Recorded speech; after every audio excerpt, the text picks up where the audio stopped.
अंधकार है, मोह है।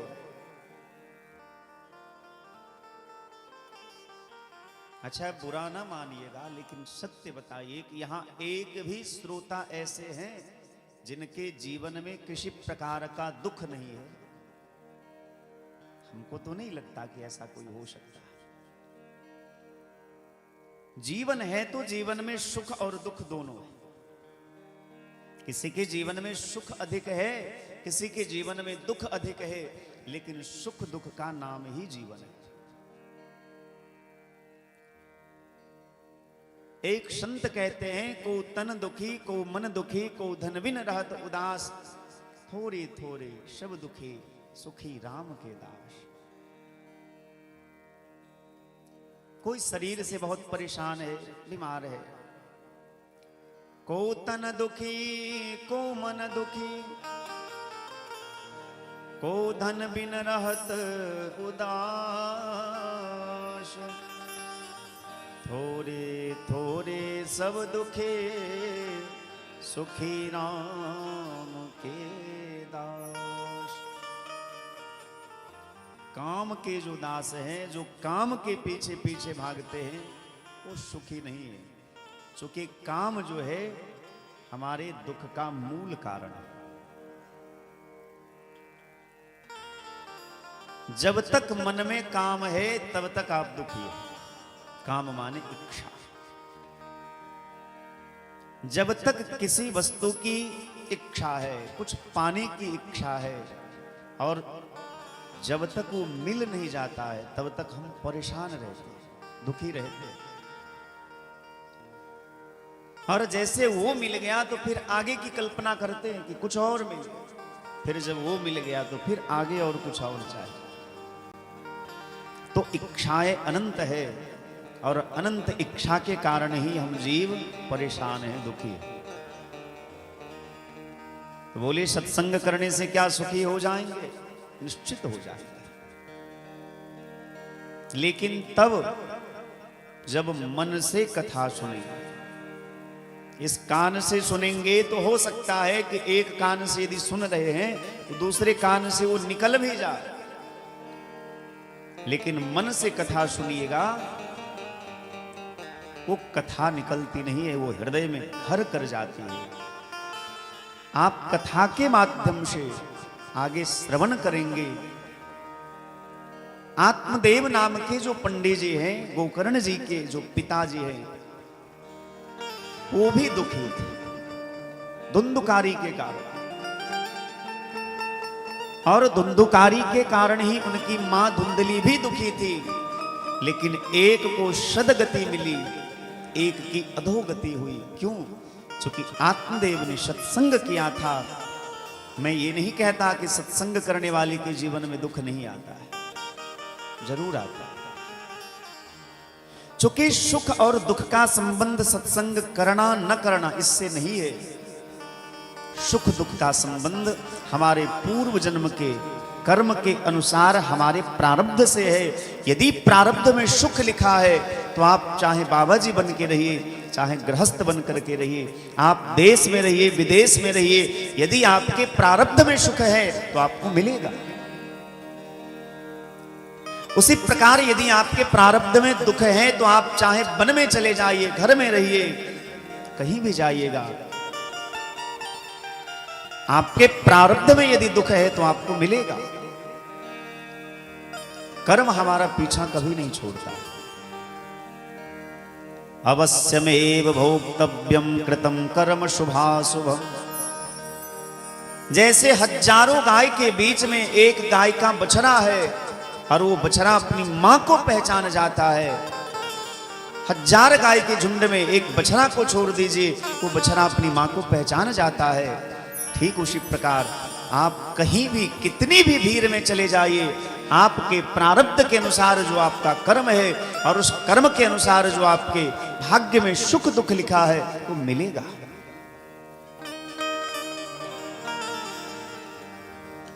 कई लोगों के मन में संदेह होगा कि क्या कथा सुनने से भी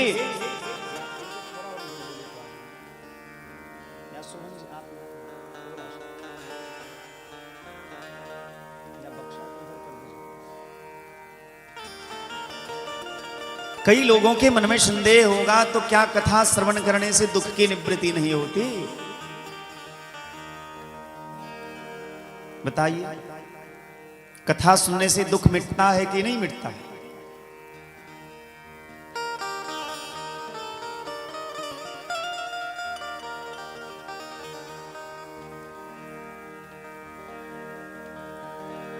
अब आपके मन में ये सवाल चल रहा होगा कि पता नहीं भैया मिटता है कि नहीं मिटता है, ये तो हमको पता ही नहीं। कई लोगों के मन में ये भाव आ रहे होंगे कि हाँ, कथा सुनने से दुख तो मिटता है। कई लोग सोच रहे होंगे कि नहीं, ऐसा नहीं है, कथा सुनने से दुख मिटता नहीं है। पर सत्य क्या है, मिटता है कि नहीं मिटता है?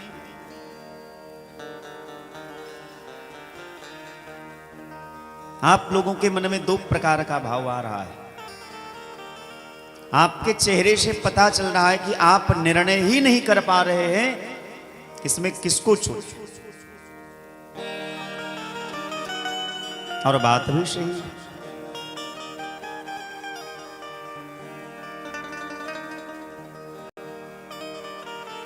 एक जगह वर्णन आता है कि प्रारब्ध के अनुसार जो सुख दुख है वो आपको भोगना पड़ेगा। यदि भजन करने से, सत्संग करने से सभी प्रकार के दुखों की निवृत्ति हो जाती तो प्रहलाद जी को दुख मिलता ही नहीं,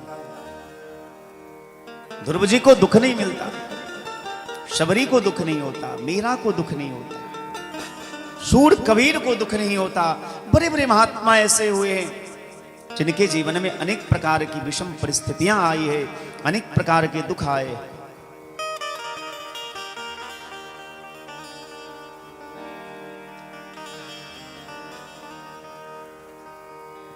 इसका भाव यह नहीं है, इसका भाव यह है कि उनके जीवन में जो दुख आया हमको लगता है कि वो दुखी हैं, पर सत्य नहीं है। उनके जीवन में दुख तो है लेकिन वो फिर भी प्रसन्न है। यही भगवान की भक्ति होती है। भक्त के जीवन में दुख नहीं आता ऐसा नहीं, पर उनके जीवन में जो दुख आता है भक्त उस दुख को भी भगवान का प्रसाद समझ लेता है, भगवान की इच्छा समझ लेता है, उस दुख को दुख मानता ही नहीं। संसार के लिए वो दुख है, वो पी रहा है, पर भगवान के जो भक्त हैं उनके लिए वो भी सुख है। वो तो कहते हैं, कुंती मैया ने भगवान से यही तो मांगा कि विपदा संतुनः शश्वत तत्र तत्र जगत गुरु भवतो दर्शनम यत् स्यात् पुनर्भव अदर्शनम। कुंती मैया ने भगवान से विपत्ति मांगी, विपदा संतुनः शश्वत। लेकिन भगवान की कथा सुनने से दुख अवश्य दूर होता है। तुलसी बाबा मानस में लिखते, रामचंद्र गुण नहीं लागा,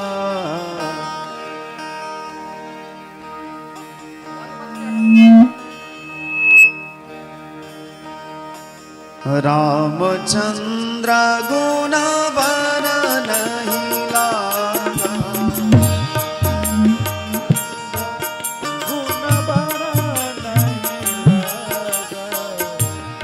रामचंद्र गुण बर नहीं लागा, रामचंद्र गुण बर नहीं लागा, सुनत ही सीता कर दुख भागा, सुनत ही सीता कर दुख भागा, रामचंद्र गुण बर नहीं लागा,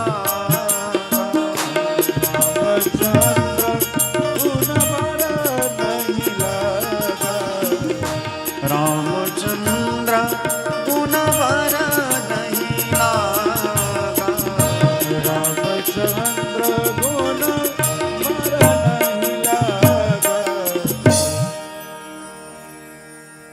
अशोक वाटिका में जानकी जी बहुत दुखी थी।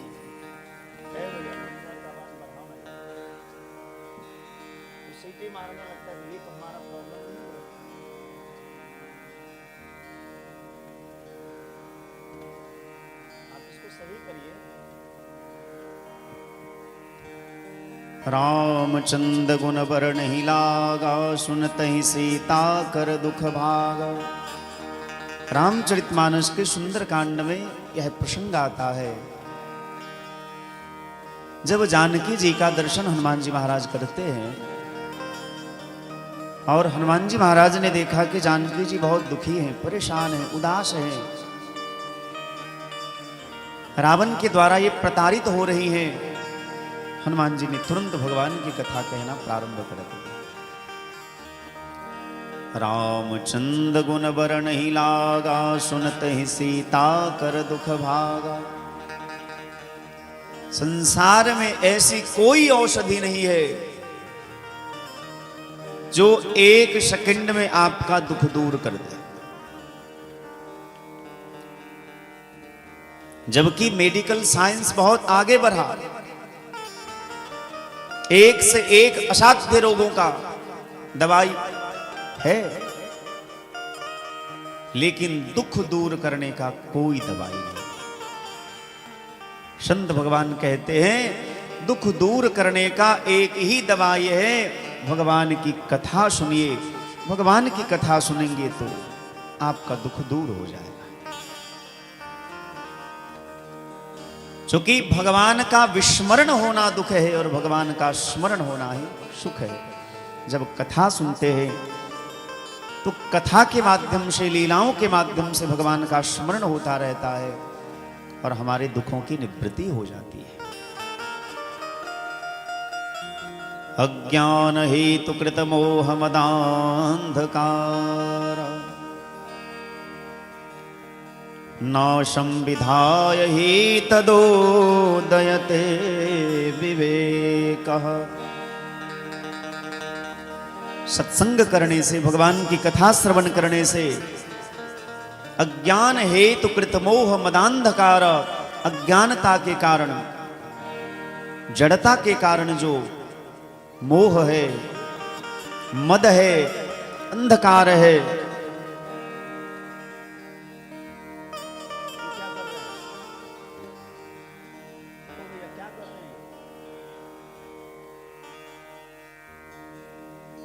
जल्दी करिए। नाशं विधाय हि तदोदयते विवेकः। सत्संग करने से अज्ञानता के कारण जो मोह है, मद है, अंधकार है, वो सारे दुर्गुण समाप्त हो जाते हैं और तदोदयते विवेकः, तथा उदयते विवेकः, विवेक का उदय होता है।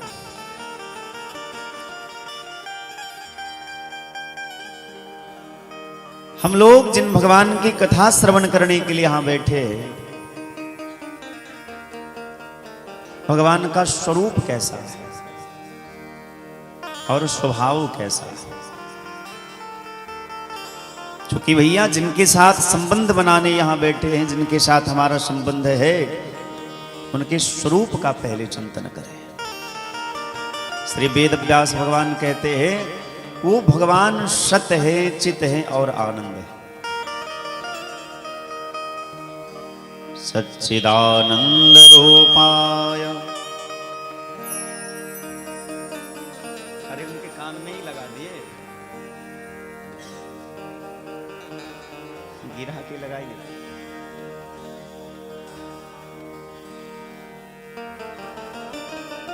और नीचे के ऊपर आवाज है, उसको और नीचे कर।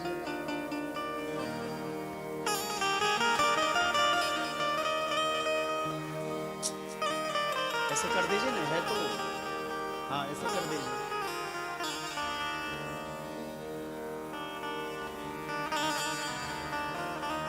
सच्चिदानंद रूपाय विश्वोत्पत्त्यादि हेतवे तापत्रय विनाशाय श्री कृष्णाय वयं नमः। श्री वेदव्यास भगवान कहते हैं जो सत्य है, जो चित है और जो आनंद है, सच्चिदानंद रूपाय।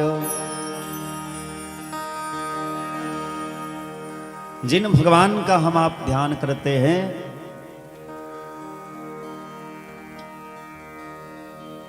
उनका स्वरूप कैसा है? बोले सत्य है, चित है और आनंद है। ऐसे जो सच्चिदानंद भगवान है, हम उनको प्रणाम करते हैं। विश्वोत्पत्त्यादि हेतवे, संसार के उत्पत्ति, पालन और संहार के वही मूल कारण है। तापत्रय विनाशाय श्री कृष्णाय वयं नमः। जिनकी कृपा से तीनों प्रकार के दुखों की निवृत्ति हो जाती है, ऐसे जो भगवान श्री कृष्ण हैं, हम सभी उनको प्रणाम करते हैं। यम प्रव्रजन्तमनुपेतमपेतकृत्यं द्वैपायनो विरह कातर आजुहाव। पुत्रेति तन्मयतया तरवोऽभिनेदुस्तं सर्वभूतहृदयं मुनिमानतोऽस्मि। श्री सुखदेव बाबा के चरणारविंद में हम प्रणाम करते हैं। बोले श्रीमद् भागवत महापुराण की जो हम कथा श्रवण करने बैठे हैं, ये भागवत जी है क्या? निगम कल्पतरोर्गलितम फलम, वेद रूपी कल्प वृक्ष का पका हुआ फल है यह भागवत। सुखमुखात द्रवमृत संयुतम, और इस फल को सुखदेव जैसे महात्माओं ने चखा है, उनका प्रसाद है यह। सुखमुखात द्रवमृत संयुतम पिबत भागवतम रसमालयम। मुहुरहो रसिका भुवि भावुका। श्री वेदव्यास भगवान कहते हैं, पिबत भागवतम रसमालयम।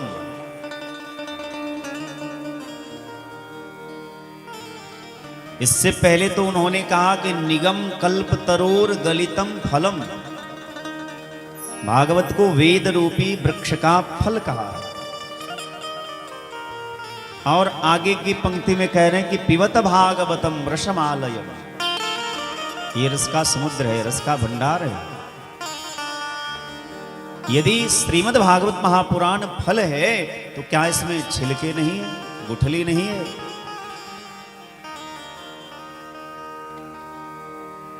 वेदव्यास भगवान कहते नहीं, इसमें त्याग करने योग्य कोई भी वस्तु नहीं है, सब ग्रहणीय है। भागवत के एक एक सिद्धांत ऐसे हैं जिनको जीवन में उतारना चाहिए। पिबत भागवतम रसमालयम, ये रस का समुद्र है, रस का भंडार है, इसीलिए पिबत भागवतम रसमालयम। भागवत जो रस का भंडार है, ऐसे दिव्य भागवत का हम सभी रसपान करें, पान करें। बोले कितनी बार? एक बार, दो बार, चार बार, कितनी बार कथा सुननी चाहिए? मुहुरहो रसिका भुवि भावुका।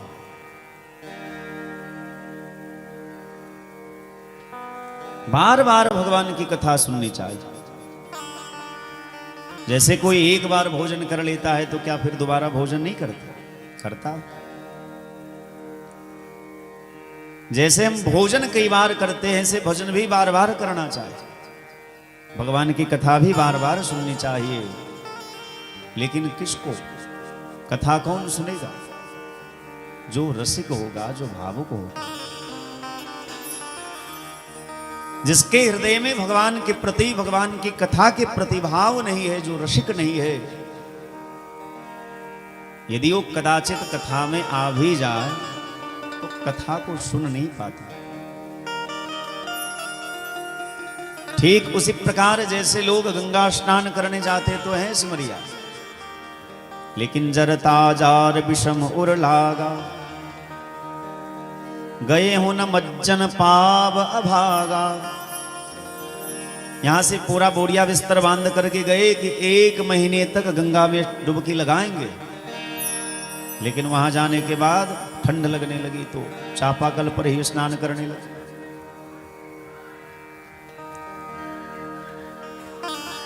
गंगा के तट पर जाकर के भी यदि हम स्नान से वंचित रह गए, डुबकी नहीं लगा पाए, तो समझिए कि हमारा भाग्य एकदम गया गुजरा है, हम बड़े अभागे हैं।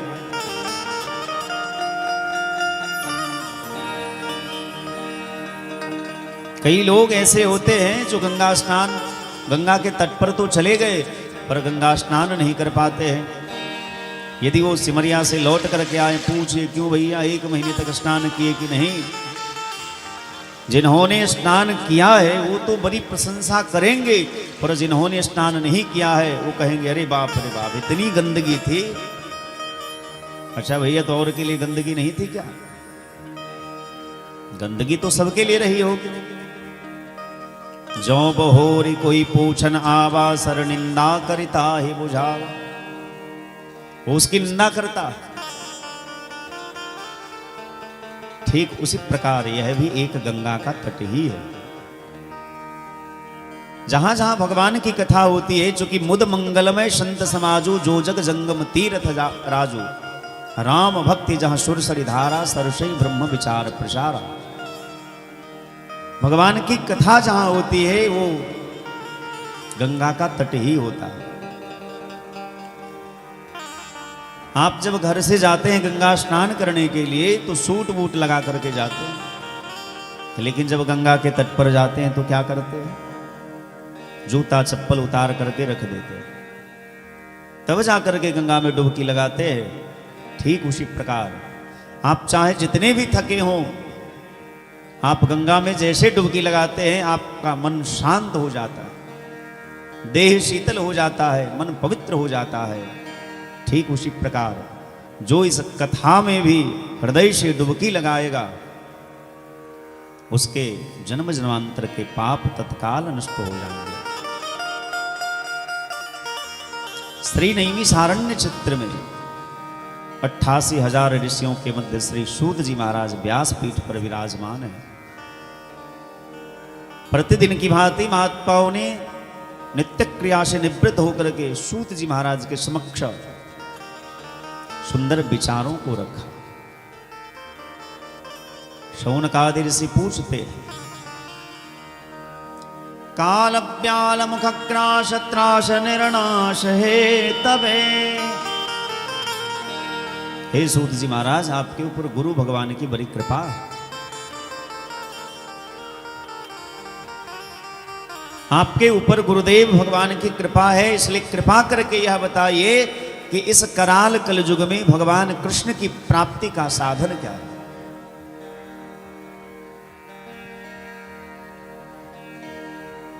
ऐसी कौन सी साधना है जिसके द्वारा भगवान कृष्ण की प्राप्ति हो जाए, उनकी भक्ति की प्राप्ति हो जाए?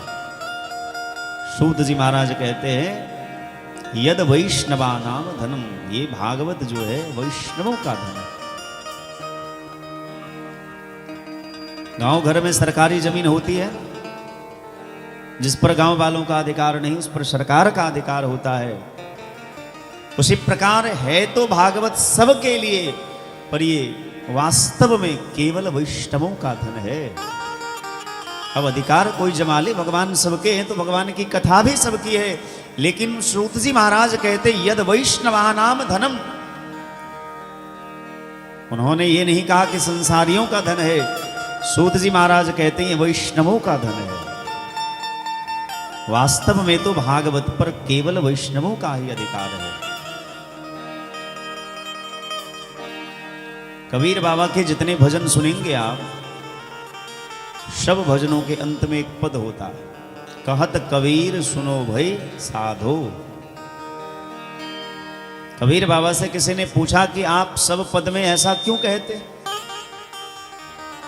आप साधु का ही नाम क्यों लेते हैं? कबीर बाबा ने बड़ी प्यारी बात कही कि भैया जो असाधु होगा वो हमारी बात सुनेगा ही, जो साधु होगा वही हमारी बात सुनेगा। इसलिए काहे कि किसी और के नाम लेना। ठीक उसी प्रकार सूत जी महाराज कहते हैं, यद वैष्णवानाम धनम, ये वैष्णवों का धन। काल व्याल मुखग्रास तड़ास निर्नाश हे तवे, श्रीमद्भागवतम शास्त्रम कलोकीरेण भाषितम्। भगवान श्री सुखदेव जी के द्वारा यह दिव्य भागवत का प्रवचन परीक्षित जी महाराज को सुनाया गया। मां गंगा के पावन तट पर जब सुखदेव बाबा परीक्षित जी महाराज को यह दिव्य कथा सुना रहे थे और देवताओं को पता चला कि परीक्षित जी को श्राप लगा है, तो देवता लोग अमृत का कलश लेकर के परीक्षित जी के सामने प्रकट हुए। सुखदेव बाबा के चरणों में प्रणाम करके निवेदन करने लगे कि जो कथामृत आप परीक्षित को पिलाने जा रहे हैं वह कथामृत हमको पिला दीजिए और परीक्षित को उसके बदले में यह अमृत पिला दीजिए। सुखदेव बाबा विचार करने लगे, भैया दाल में कुछ ना कुछ तो काला है, क्योंकि देवता बड़े स्वार्थी होते। ऐसे संसार में हर कोई स्वार्थी है, लेकिन उन सब में भी देवता एक नंबर के स्वार्थी। हम लोग दूसरे नंबर पे आते हैं। हम लोग जो हैं दूसरे नंबर के स्वार्थी हैं। एक नंबर के स्वार्थी तो देवता ही हैं। तुलसी बाबा मानस में कहते, सुर नर मुनि सबके यह रीति। ऐसा नहीं कहा कि नर सुर मुनि सबके यह रीति। तुलसी बाबा कहते हैं सुर नर मुनि सबके यह रीति, स्वार्थ लाग कर ही सब प्रीति। देवता एक नंबर के स्वार्थी हैं और स्वार्थी व्यक्ति भैया यदि आपके हित की बात ज्यादा करने लगे तो सतर्क हो जाना चाहिए। देवता लोग कह रहे हैं कि यह अमृत आप परीक्षित को पिला दीजिए, बदले में हमको कथामृत का पान कराइए। श्री सुखदेव स्वामी विचार करने लगे कि देवताओं के पास जो अमृत है उस अमृत में और जो अमृत हम परीक्षित को पिलाने वाले हैं इस अमृत में अंतर क्या है। विचार करने लगे कि देवताओं के पास जो अमृत है वो अमृत यदि कोई पी ले तो अमर हो जाता है,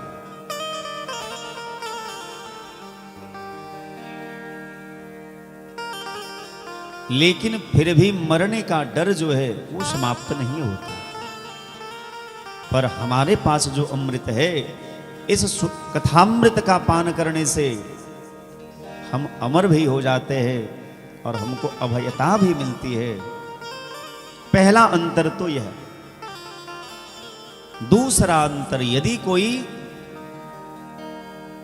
सुधामृत का पान करे, जो अमृत देवताओं के पास है उस अमृत का यदि कोई पान करे तो वो स्वर्ग का अधिकारी हो जाता है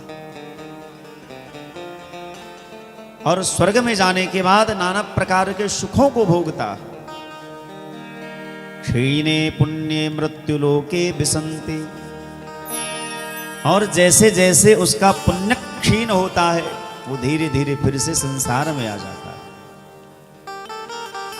लेकिन हमारे पास जो अमृत है भागवतामृत, यदि भागवतामृत का कोई पान कर ले तो क्रमशः उसके पाप ताप संताप धीरे धीरे धीरे नष्ट हो जाते हैं और अंत में वो विशुद्ध बन करके भगवान के नित्य धाम को प्राप्त हो जाते हैं, जिस धाम के विषय में भगवान कृष्ण अर्जुन से कहते हैं यद गत्वा न निवर्तन्ते तद्धाम परमं मम। तो दूसरा अंतर यह है कि देवताओं के पास जो अमृत है उस अमृत को यदि कोई पी ले तो स्वर्ग का अधिकारी तो हो जाएगा, लेकिन जैसे जैसे वो सुख भोगेगा उसका पुण्य क्षीण होगा और क्षीणे पुण्य मृत्यु लोके विसंति, ऊपर से फिर नीचे आना होगा। और भागवतामृत कथामृत का यदि कोई पान करे तो धीरे धीरे उसके सारे पाप ताप संताप नष्ट हो जाएंगे और अंत में वो भगवान में लीन हो जाएंगे, जहां जाने के बाद फिर यद गत्वान निवर्तन्ते, फिर से संसार में नहीं आना पड़ता। भगवान स्वयं कहते हैं तद धाम परमम मम, वही हमारा धाम है।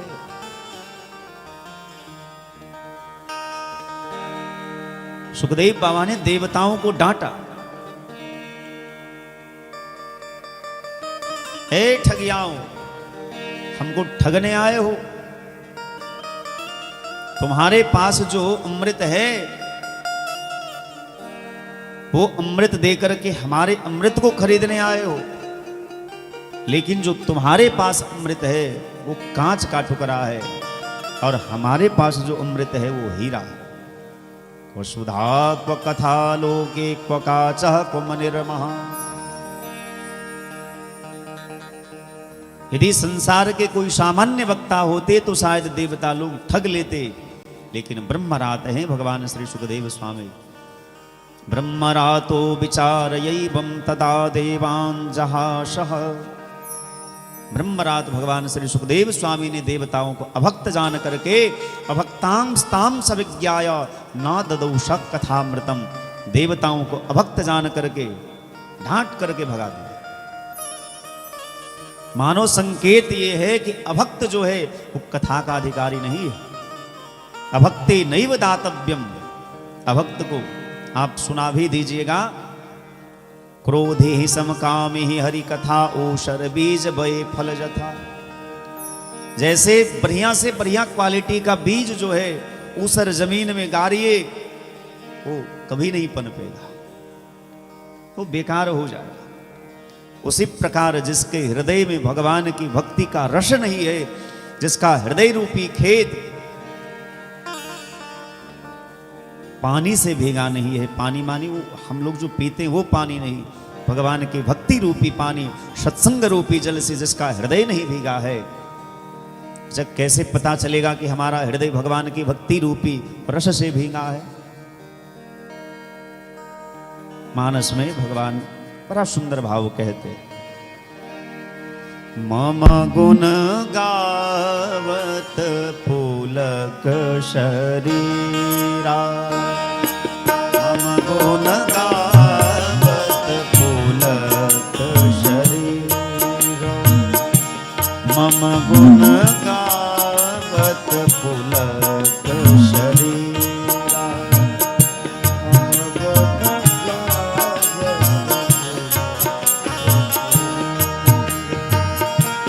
गद गद गिरा नयन बहनीरा। गद गद गिरा नयन बहनीरा। मम गुण गावत पुलक शरीरा।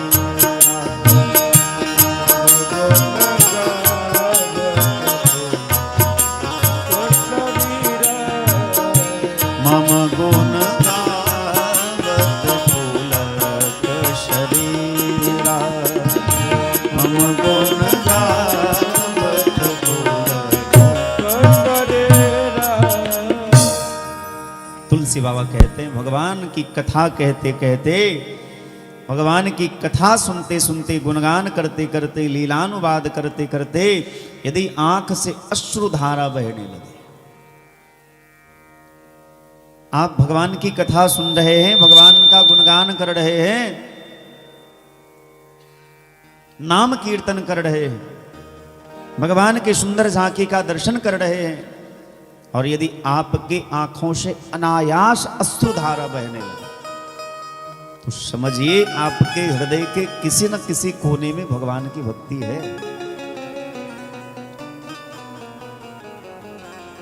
वाग गद गदया द्रवते यस्य चित्तम रुदत्यभीक्षणं हसते क्वचिच्च। वाग गदगदया द्रवते यस्य चित्तम।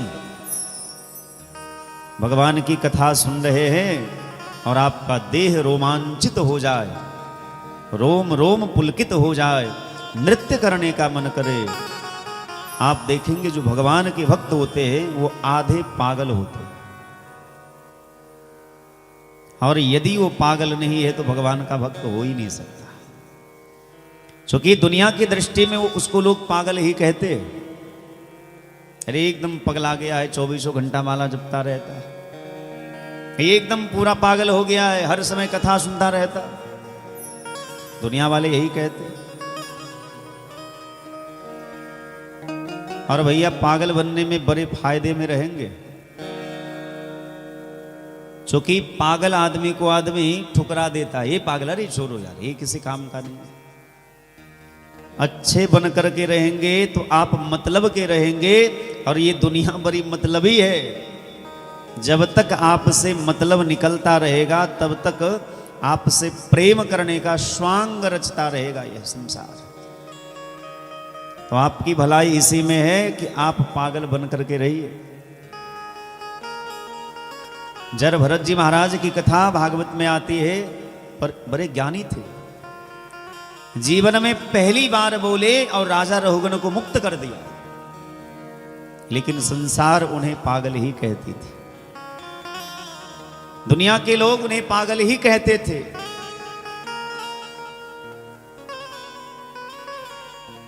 वाग गदगदया द्रवते यस्य चित्तम। श्री सुखदेव बाबा कहते हैं, भगवान की कथा सुनते सुनते जिसकी वाणी अवरुद्ध हो जाए, कंठ गदगद हो जाए,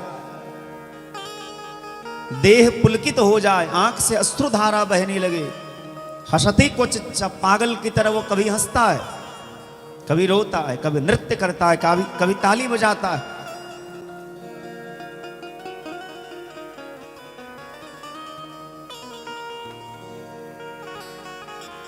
मम गुणगावत पुलक शरीरा, गद गद गिरा नयन बहनीरा। आप देखेंगे कभी कभी ऐसा होता है कि हम भजन कर रहे हैं, माला जप रहे हैं, भगवान को देख रहे, हम विचार करके नहीं गए थे कि भगवान को देखने के बाद हमको रोना। हम ये विचार करके नहीं आए थे कि कथा में बैठेंगे और कथा में बैठ के आज रोना है, पर भगवान की कथा सुनते सुनते जिसके हृदय में भगवान की भक्ति होती है, जिनके हृदय में रस होता है, भाव होता है, उनकी आंख से अश्रुधारा बहने लगती है।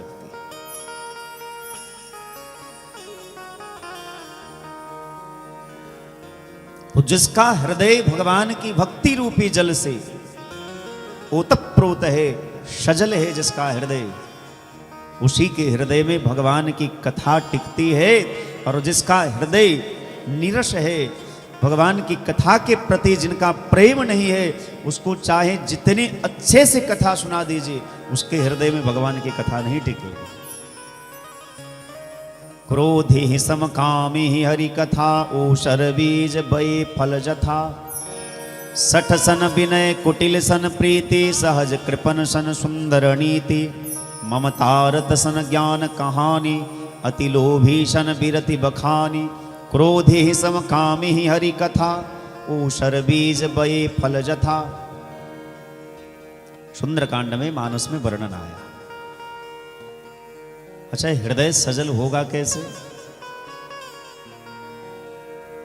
यदि आपको हृदय सजल करना है तो कैसे होगा?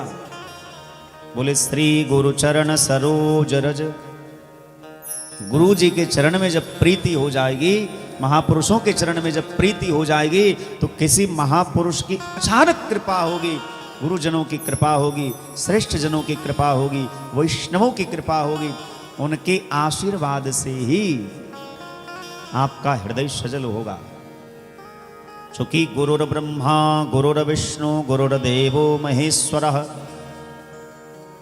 आप सभी इस श्लोक को जानते होंगे, गाते भी होंगे, लेकिन गुरु को ब्रह्मा विष्णु महेश तीनों क्यों कहा गया? गुरु ब्रह्मा कैसे है? गुरु विष्णु कैसे है? गुरु शिव कैसे है? बोले ब्रह्मा का काम क्या है? सृजन करना। ब्रह्मा का काम है बनाना, विष्णु का काम है चलाना, और शिव का काम है संहार करना। गुरु तीनों काम करते हैं। आपके हृदय में कर्ण के माध्यम से भगवान के भक्ति का बीजारोपण करते हैं। जब गुरुजी मंत्र देते हैं कान में, राम मंत्र हो या कृष्ण मंत्र हो, शिव मंत्र हो, शक्ति मंत्र हो, कोई भी मंत्र हो, जब गुरुजी कान में मंत्र देते हैं तो कर्ण के माध्यम से हृदय रूपी खेत में भगवान की भक्ति का बीजारोपण करते हैं। इसीलिए गुरुर ब्रह्मा, और समय समय पर उपदेश के द्वारा, सत्संग के द्वारा, कथानकों के द्वारा जिस बीज को हृदय में रोपा, उस बीज को भगवान की कथाओं के द्वारा, भगवान की कथा सुना करके, गुणगान करवा करके, नाम कीर्तन करा करके उस वृक्ष बीज का पालन पोषण करते हैं। केवल गुरुजी कान में मंत्र दे दिए और गुरुजी से आपने शिक्षा नहीं ली, दीक्षा तो ले ली, शिक्षा नहीं ली, तो वो बीज जो है बहुत पनपेगा नहीं। ठीक है, अब बीज बो दिए हैं तो थोड़ा बड़ा तो हो ही जाएगा, लेकिन जो होना चाहिए वो तब होगा जब समय पर आप उसमें खाद देंगे, समय पर पानी देंगे। उसके इर्द गिर्द में यदि घास छोटा छोटा हो जाता है तो उसको उखाड़ करके फेंकिएगा, कुदाल से, खुरपी से। वहां के जमीन को जब बढ़िया सुंदर बना करके रखते हैं तो वृक्ष जो है सुंदर बनता है, उसमें सुंदर सुंदर फल लगते हैं। उसी प्रकार यदि हमने केवल हृदय में भगवान की भक्ति रूपी बीज का वृक्षारोपण तो करवा लिया, बीजारोपण तो करवा लिया, लेकिन सत्संग के द्वारा, नाम कीर्तन के द्वारा उसका पालन पोषण नहीं हुआ, वो बहुत अधिक नहीं पनपता है। और यदि समय समय पर आप भक्ति करते रहेंगे, समय समय पर भगवान की कथा श्रवण करते रहेंगे, संतों का संग करते रहेंगे, तो आपके हृदय में जो गुरु जी ने आपके हृदय में भगवान की भक्ति रूपी बीजारोपण किया, उसका पालन पोषण होगा, वो पल्लवित होगा, पुष्पित होगा, उसमें सुंदर सुंदर फल लगेंगे। इसीलिए गुरुर ब्रह्मा गुरुर विष्णु, गुरु को विष्णु कहा गया, गुरुर देवो महेश्वर, और गुरु को महेश्वर भगवान शिव कहा गया है। शिव क्या करते? संहार करते। आप देखिएगा कोई पेड़ पौधा लगाइए तो वहां पेड़ पौधा तो उगता ही है, उसके संग संग कुछ ऐसे पेड़ पौधे भी उसके अगल बगल में उग जाते हैं जिसको उखाड़ करके फेंकना होता है।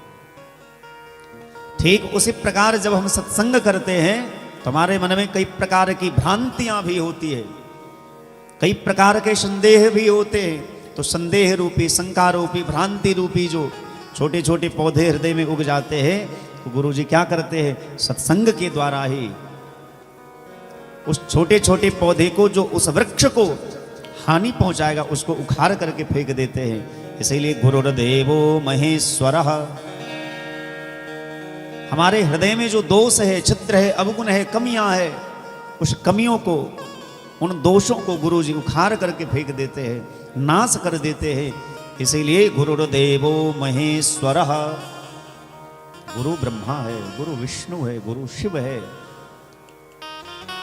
गुरुर साक्षात पर ब्रह्मा। चूंकि गुरु के द्वारा ही हृदय में भगवान की भक्ति का बीजारोपण होता है, गुरु के द्वारा ही उस बीज का, भक्ति रूपी बीज का पालन पोषण होता है, गुरु के द्वारा ही हृदय के दोषों का समूल नाश होता है। इसीलिए गुरु साक्षात पर ब्रह्म, गुरु साक्षात पर ब्रह्म है, तस्मै श्री गुरवे नमः। उस गुरुदेव भगवान के चरणों में हम प्रणाम करते हैं।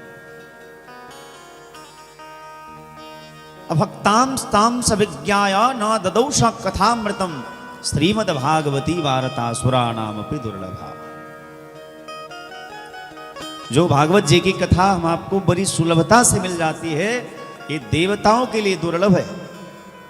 सुराणामपि दुर्लभा, देवताओं के लिए बड़ा दुर्लभ है।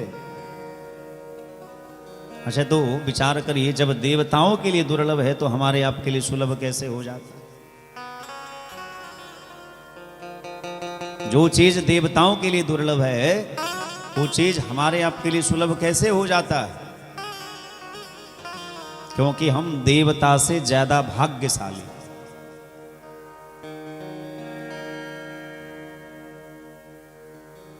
कई लोगों को लग रहा होगा कि श्रवणदास जी सठिया गए हैं, आज बड़ी प्रशंसा कर रहे हैं लोगों की, देवताओं की निंदा कर रहे हैं। नहीं भैया, ये सब हम अपने मन से बना करके नहीं कह रहे, प्रमाण के संग आपको कह रहे हैं।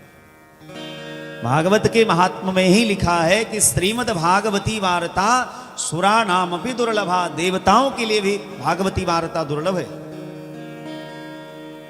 अभी अभी हमने कहा कि देवता से ज्यादा भाग्यशाली हम हैं, देवताओं से ज्यादा भाग्यशाली आप हैं।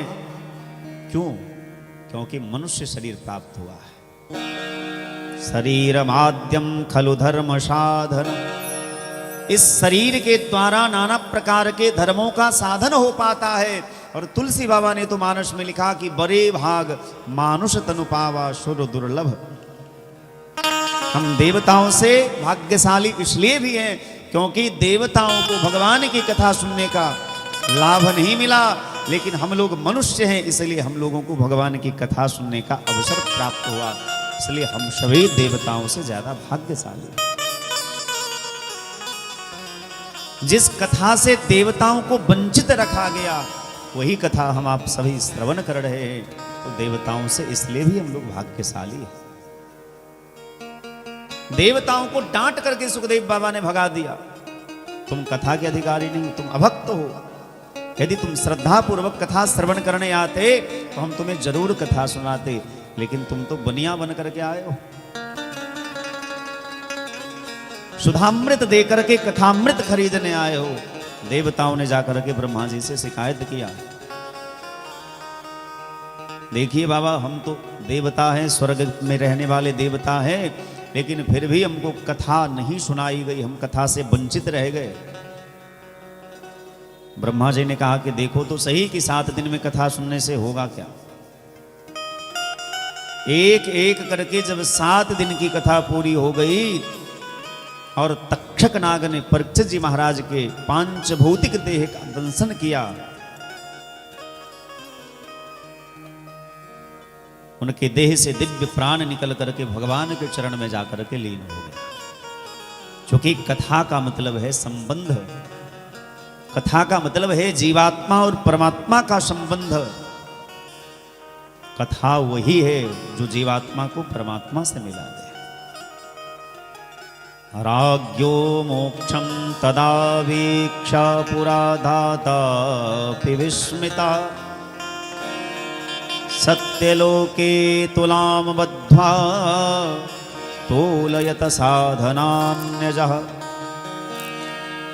ब्रह्मा जी ने जब देखा कि परीक्षित को मुक्ति मिल गई, जबकि हमने शास्त्र में तो नियम बनाया है कि जिसकी अकाल मृत्यु होगी उसको मुक्ति नहीं मिलेगी भैया। अकाल मृत्यु का हरण करने का सामर्थ्य भगवान के चरणामृत में है। हम लोग जब चरणामृत लेते हैं तो क्या मंत्र कहते हैं? अकाल मृत्यु हरणम सर्वव्याधि विनाशनम, विष्णोः पादोदकं पीत्वा शिरसा धारयाम्यहम्। क्या? विष्णोः पादोदकं पीत्वा पुनर्जन्म न विद्यते। दोनों प्रसिद्ध है। फिर परीक्षित को मुक्ति कैसे मिल गई? देवताओं ने कहा यह भागवत जी की कृपा है। अच्छा, तो भागवत की इतनी महिमा है। ब्रह्मा जी ने तुरंत ब्रह्मलोक में एक तराजू मंगवाया और तराजू के एक पलड़े में भागवत जी को रखा गया और दूसरे पलड़े में नाना प्रकार के वेद पुराण शास्त्र, नाना प्रकार के धर्म कर्म अनुष्ठान व्रत तपस्या सभी फलों को एक साथ रखा। लेकिन भागवत का पलड़ा भारी पड़ा। लघुन्यन्यानि जातानि गौरवेन इदं महत्, तदा ऋषि गणाः सर्वे विस्मयं परमं व्ययुः। भागवत जी का पलड़ा भारी पड़ गया। ब्रह्मा जी को बड़ा आश्चर्य लगा, भागवत की इतनी महिमा कब से हो गई।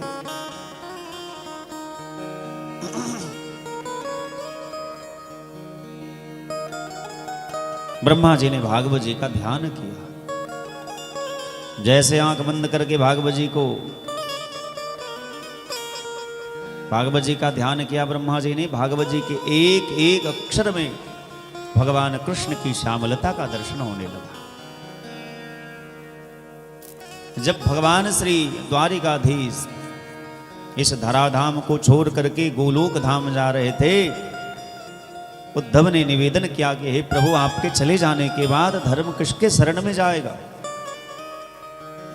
तो भगवान ने अपने देह के संपूर्ण तेज को स्वकीयम यत भवत तेजः श्रीमद् भागवते दधात, श्रीमद् भागवत महापुराण में अपने देह के संपूर्ण तेज को भगवान ने रख दिया। एक रूप से भगवान श्रीमद् भागवत महापुराण में आकर के विराजमान हो गए और एक रूप से गोलोक धाम चले गए। जब भगवान ही भागवत जी में विराजमान है तो संपूर्ण ब्रह्मांड की शक्ति भागवत जी में विराजमान है। चूंकि ब्रह्मांड निकाया निर्मित माया रोम रोम प्रतिवेद कहे, भगवान के एक एक रोम में अनेकानेक ब्रह्मांड है और उस अनेकानेक ब्रह्मांड की जो शक्तियां है वो भगवान के देह में वास करती है और भगवान उन समस्त शक्तियों को धारण करके श्रीमद् भागवत महापुराण में वास करते हैं। इसलिए संसार में सर्वशक्तिमान केवल भागवत जी ही है।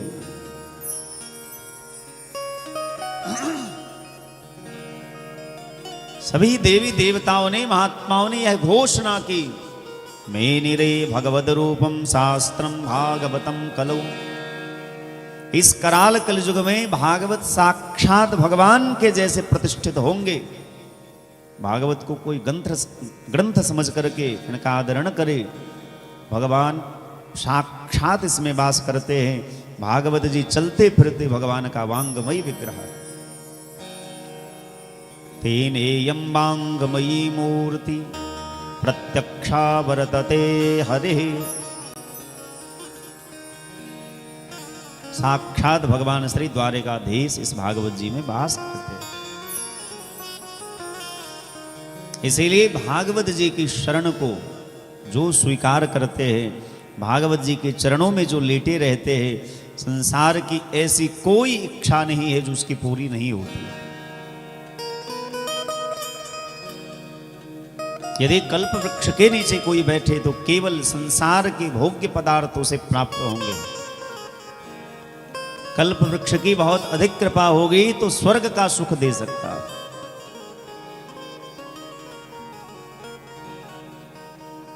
चिंता मनिर्लोक सुखम सुरद्रोह स्वर्ग संपदा प्रयच्छति गुरः प्रीतो वैकुंठम योगी दुर्लभम। चिंतामणि एक मणि का नाम है। यदि कोई चिंतामणि को धारण कर ले तो संसार के सारे सुखों को प्राप्त कर लेता है। सुरद्रोह स्वर्ग संपदा। और यदि किसी के पास कल्प वृक्ष हो, कोई कल्प वृक्ष के नीचे बैठा हो तो स्वर्ग की संपत्तियों का, स्वर्ग के सुखों को वो प्राप्त कर सकता है।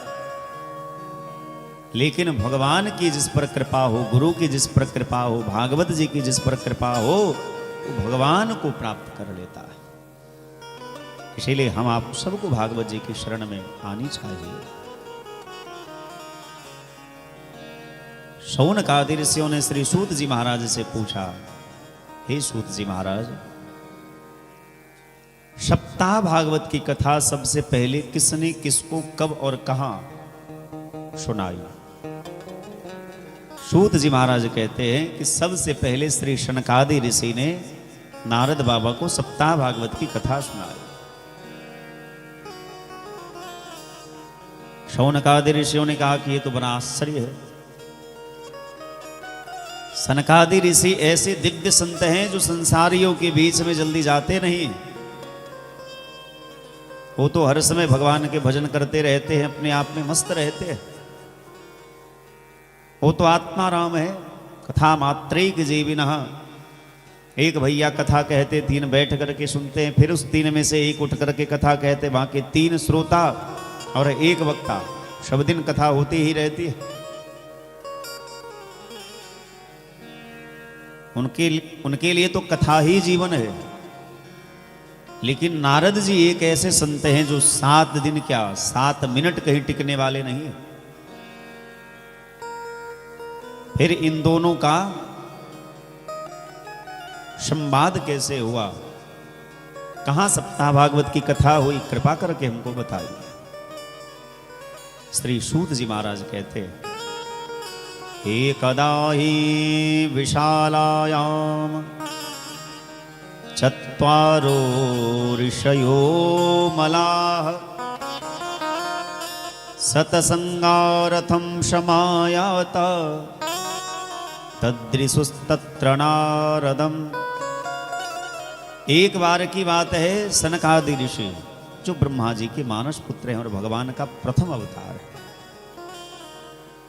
भगवान के अवतारों की जो कथा भागवत में आती है उसमें सबसे पहले अवतार सनकादि ऋषियों का ही है। भगवान की आज्ञा प्राप्त करके जब ब्रह्मा जी सृष्टि का विस्तार करने लगे तो सबसे पहले संकल्प के रूप में सनकादि ऋषियों को प्रकट किया और ये भगवान का प्रथम अवतार है। एकदा हि विशालायाम चत्वारो ऋषयो मलाः सतसंगारथं शमायाता दद्रिसुस्तत्र नारदम्। चारों भैया सत्संग करने के लिए श्री बद्रिकाश्रम धाम में आए। सतसंगारथम शमायाता दद्रिसुस्तत्र नारदम्। लेकिन बद्रिकाश्रम धाम में अचानक उन्होंने नारद बाबा को देखा। नारद जी हैं कौन? बोले भगवान के परम श्रेष्ठ भक्त हैं ये। नारद जी की कृपा से ही ध्रुव जी को भगवान का वह दिव्य पद मिला। नारद जी की कृपा से ही प्रहलाद जी को भगवान की भक्ति प्राप्त हुई। नारद जी की कृपा से ही वेदव्यास भगवान ने भागवत जैसे दिव्य पुराणों की रचना की। नारद जी की कृपा से ही मरा मरा जपने वाले वाल्मीकि ब्रह्म के समान पूजनीय हो गए। ऐसे दिव्य संत हैं नारद जी। लेकिन आज बड़े उदास, बड़े परेशान, बड़े व्यग्र चित्त दिखाई दे रहे।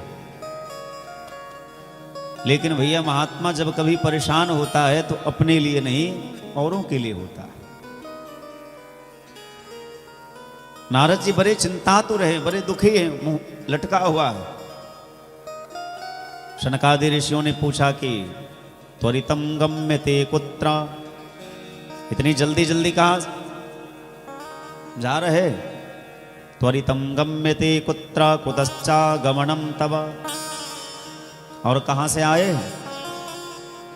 नारद जी आप तो संत हैं, आप महात्मा हैं, फिर आपका मुंह क्यों लटका हुआ? आप उदास क्यों हैं?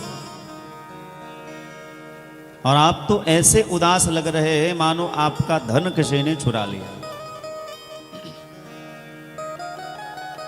पर महात्माओं का धन जो है वो तो भगवान का नाम रूपी धन है। संसारियों का धन क्या है? रुपया पैसा। और महात्माओं का धन क्या है? राम नाम, कृष्ण नाम, भगवान नाम। कबीर बाबा कहते हैं संसार में धनवान कौन है? बोले कबीरा सब जग निर्धना, धनवंता नहीं कोय। धनवंता सोई जानिए, जाको राम नाम धन होय। बड़ा बड़ा महल हो जाना, बड़ी बड़ी गाड़ियां हो जाना, ये धनवान का लक्षण नहीं है। ये तो पापियों को भी हो सकता है। सुतदारा अरु लक्ष्मी पापी के भी हो। और ये सब बात हम नहीं कह रहे भैया, किसी महात्मा ने कहा है, हम उनकी बात आपको कह रहे हैं। बुरा लगे तो क्षमा करिएगा। सुतदारा अरु लक्ष्मी पापी के भी होय। संत मिलन अरु हरि भगते, दुर्लभ जग में दोय। ये दो चीज बड़ा दुर्लभ है। संत का दर्शन हो जाना और भगवान की भक्ति हो जाना, ये बड़ा दुर्लभ है। तो कबीर बाबा कहते हैं धनवान संसार में वही है जिसके पास भगवान का नाम रूपी धन है। कबीरा सब जग निर्धना धनवंता नहीं कोय, धनवंता सोई जानिए जाको राम नाम धन होय। जिसके पास भगवान का नाम रूपी धन है वही धनवान है। बाकी तो भैया ये संसार का धन जिसको हम अपना मान रहे हैं ना, ये अपनी अज्ञानता के कारण मान रहे हैं। क्योंकि जिस जमीन को, जिस घर को हम अपना मान रहे हैं, हमसे पहले इस पर किसी और का अधिकार था। इसका मतलब है कि वो हमारा नहीं है। और हमारे मर जाने के बाद भी इस घर में, इस दुकान में, इस गाड़ी में और बैंक में जो पैसा रखा हुआ है उस पर किसी और का अधिकार हो जाएगा। ये हमारा अपना धन नहीं है।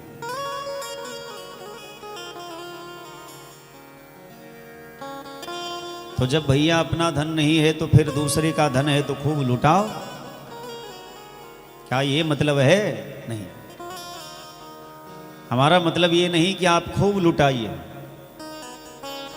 लेकिन धन का सदुपयोग होना चाहिए। धन की 3 गति है, दान है, भोग है और नाश है। धन की पहली गति क्या है? दान है। धन की दूसरी गति भोग है और धन की अंतिम गति, तीसरी गति नाश है। चौथी कोई गति नहीं। ठीक उसी प्रकार इस तन की भी 3 गति, या तो इसे जला दिया जाता है, या इसे दफना दिया जाता है, या इसे पानी में बहा दिया जाता है। चौथी कोई गति नहीं।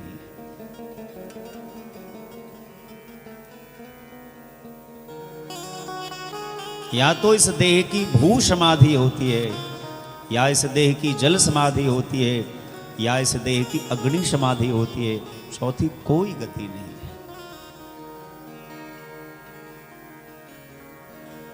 महात्माओं का धन भगवान का नाम है। पर नारद जी, आप तो ऐसे उदास लग रहे हैं जैसे गत वित्तो यथा जनः। किसी धनवान व्यक्ति का किसी ने धन चुरा लिया हो, ऐसे आप परेशान लग रहे। क्या बात है? क्यों परेशान है, क्यों दुखी है? नारद जी कहते हैं भैया एक बार की बात है। अहम तो पृथ्वीं यातो ज्ञात्वा सर्वोत्तमामिति। मैं बहुत जगह भटका, मुझे लगा कि संसार में सबसे ज्यादा सुख है, पृथ्वी पर सबसे ज्यादा सुख है। और यह विचार करके हम ब्रह्मलोक से पृथ्वी पर आए। अहम तो पृथ्वीं यातो ज्ञात्वा सर्वोत्तमामिति। और पृथ्वी पर आकर के हम सबसे पहले कहाँ गए? पुष्कर क्षेत्र गए।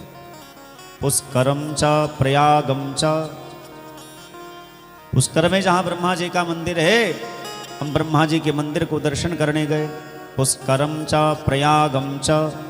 और फिर उसके बाद तीर्थराज प्रयाग गए। पुष्कर तीर्थ के बाद तीर्थराज प्रयाग गए हम, लेकिन हमको शांति नहीं मिली। अच्छा भैया, शांति क्यों नहीं मिली उनको तीर्थ में? बोले तीर्थ में यदि वैष्णव वास करे, तीर्थ में यदि साधु महात्मा वास करे, तब तो तीर्थ का तत्व बचा रहता है। लेकिन तीर्थ में यदि विषयी लोग रहने लगे, कामी लोभी लालची लोग रहने लगे, तो तीर्थ सारस ततो गतः, तीर्थ का सार भी समाप्त हो जाता है। ठीक उसी प्रकार आप मंदिर जाते हैं और मंदिर में यदि शांति नहीं मिली, सुख नहीं मिला, इसका मतलब है कि मंदिर में कोई विषयी रहता है। नारद बाबा कह रहे हैं कि मुझे तीर्थ में शांति नहीं मिली। पुष्करम चा प्रयागम चा काशीम गोदावरीम तथा। भगवान शिव की नगरी में काशी गया, लेकिन काशी में भी हमको शांति नहीं मिली।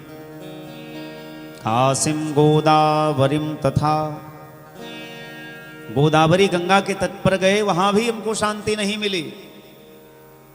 हरिद्वार गए, हरि क्षेत्रम कुरुक्षेत्रम श्रीरंगम सेतुबंधनम।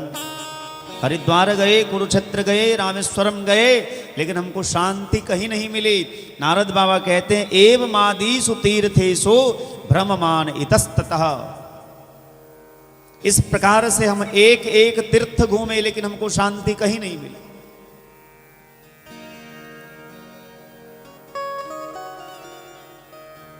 फिर हमारे मन में विचार आया कि चलो किसी महात्मा के पास जाते हैं। महात्मा के पास शांति मिलेगी। लेकिन जब महात्मा के पास गए तो वहां भी बड़ी विडंबना। पहले के जमाने में सिद्ध कोटि के संत वही कहलाते थे, उच्च कोटि के संत वही कहलाते थे जो एकांत में कहीं वास करके भजन खूब करते थे। आज सिद्ध वही कहलाते हैं जिनका संसार में प्रचार प्रसार खूब है। जिनका जितना अधिक प्रचार प्रसार है वो उतने सिद्ध कोटि के संत हैं। यदि कोई बहुत बड़ा भजनानंदी महात्मा है लेकिन संसार में उनका खूब प्रचार प्रसार नहीं है, पेपर मीडिया में उनका नाम छपता नहीं है, और यदि इस रास्ते से वो महात्मा जाए, चाहे जितने बड़े भजनानंदी हो, लेकिन ये समाज उनको श्रेष्ठ महात्मा मानने को तैयार नहीं है। और यदि कोई एक बार केवल राम नाम जपता है और प्रचार उसका खूब है, संसार में लोग उसे बहुत जानते हैं, तो भैया यदि वो इन रास्ते से निकले तो लोगों की बात तो छोड़िए, सरकार भी उनकी सेवा में खड़ी रहती है, पुलिस प्रशासन भी खड़ी रहती है। ये है कलयुग का प्रभाव।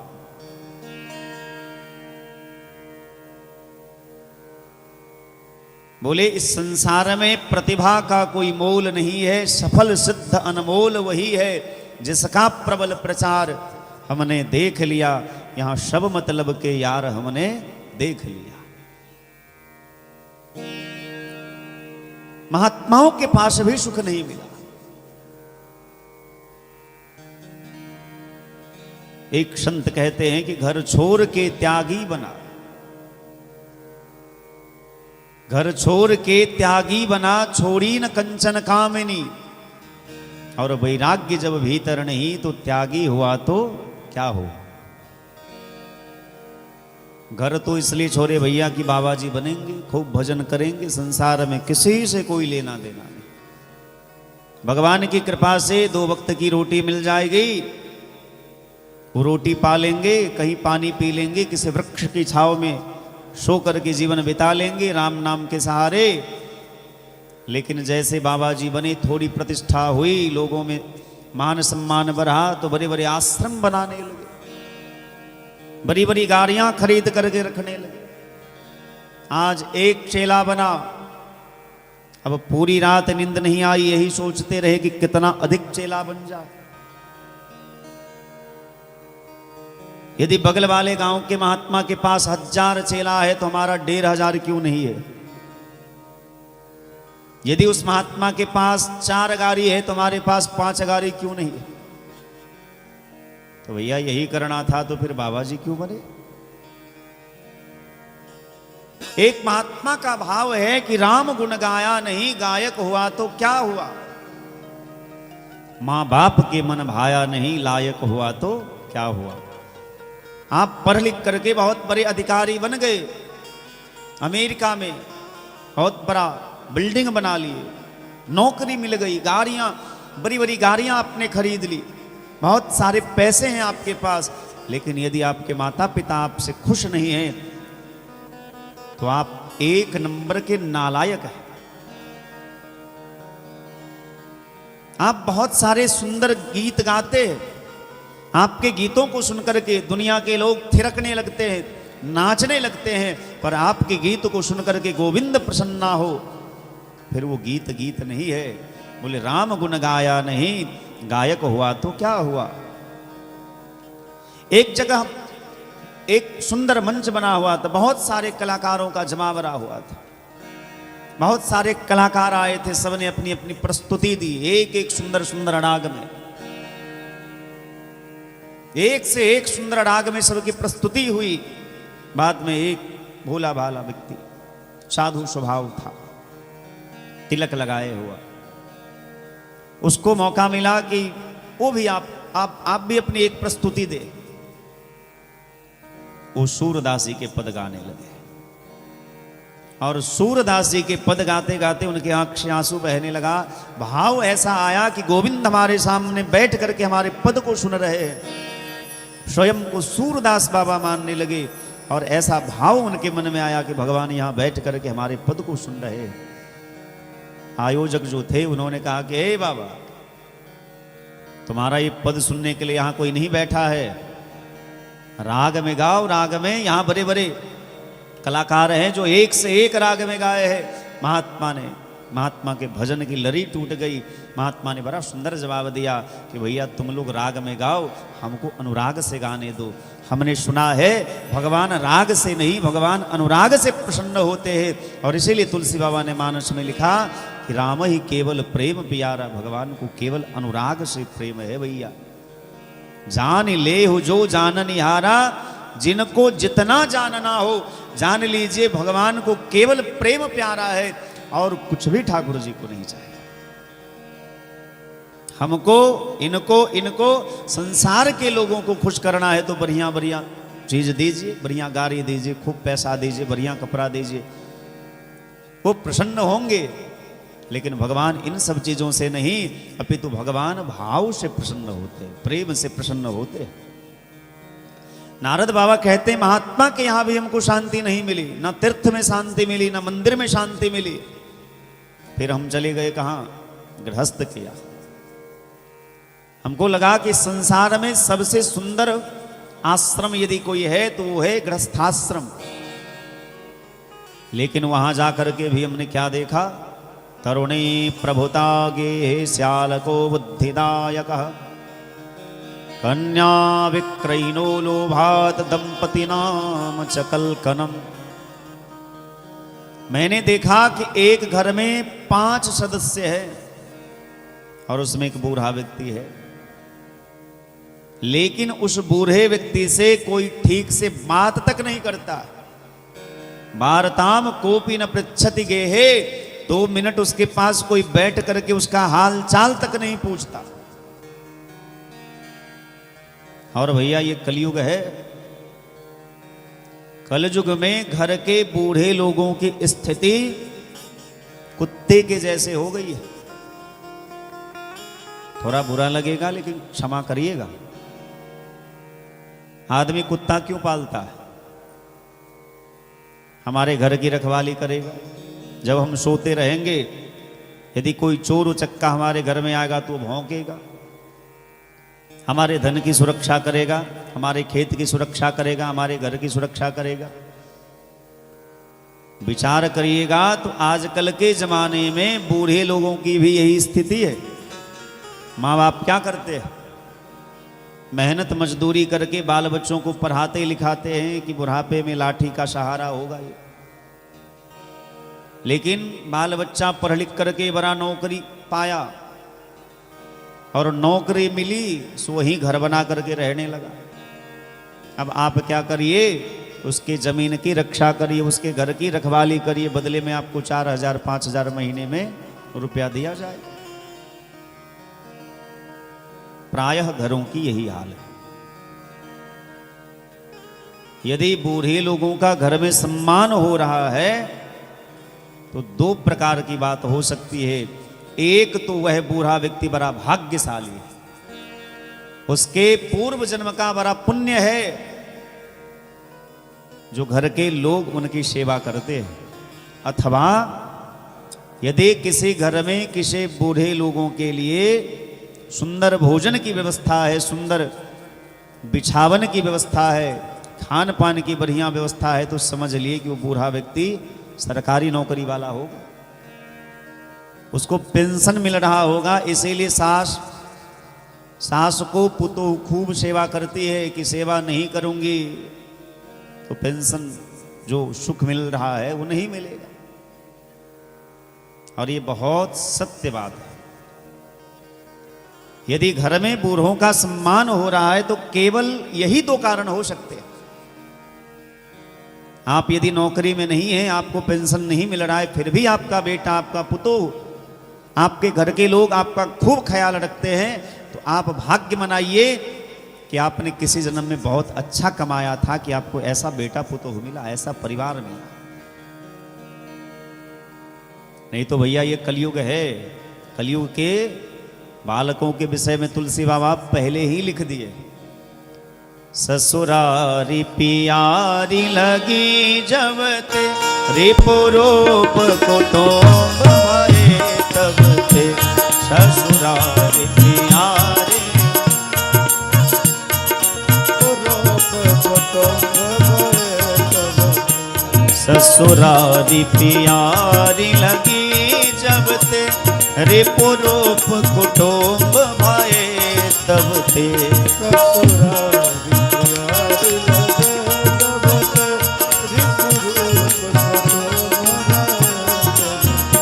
सुत मां नहीं मात पिता तब लो, सुत मां नहीं मात पिता तब लो, अवलान न दीख नहीं जब लो, अवलान नहीं जब लो, सुत मां नहीं मात पिता तब लो, अवलान न दीख नहीं जब लो, श्रुत मां नहीं पिता तवरो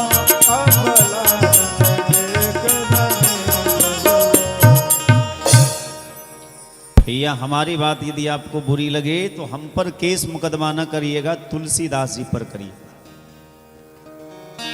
और यदि उनका पता चाहिए तो हम बता देते हैं। चित्रकूट के पास राजापुर नाम का एक गांव है, उस गांव के तुलसी बाबा रहने वाले थे। उनके पिता का नाम स्वर्गीय आत्माराम दुबे है, ब्राह्मण जाति से थे। आपको मुकदमा करना हो तो उन पर करिएगा, क्योंकि उन्होंने ये बात कही है मानस में, हमने नहीं कही। हम आपको कुछ अपने मन से बना करके नहीं कह रहे, हमारे आचार्यों ने जो कहा है वही आपको कह रहे। सुतमा नहीं मां तो पिता तबलो। तुलसी बाबा कहते हैं कलयुग का बेटा कैसा होगा? सुतमा नहीं मां तो पिता तबलो। माता पिता को बेटा तब तक मानेगा अबलानन दीख नहीं जबलो, जब तक ब्याह नहीं हुआ। जैसे ब्याह हुआ, आप देखेंगे आज भी हमारे समाज में ऐसा होता है, जब कोई माँ अपने बेटे को ब्याह करने के लिए भेजती है तो गाड़ी में बैठने से पहले एक बार हृदय से लगाती है,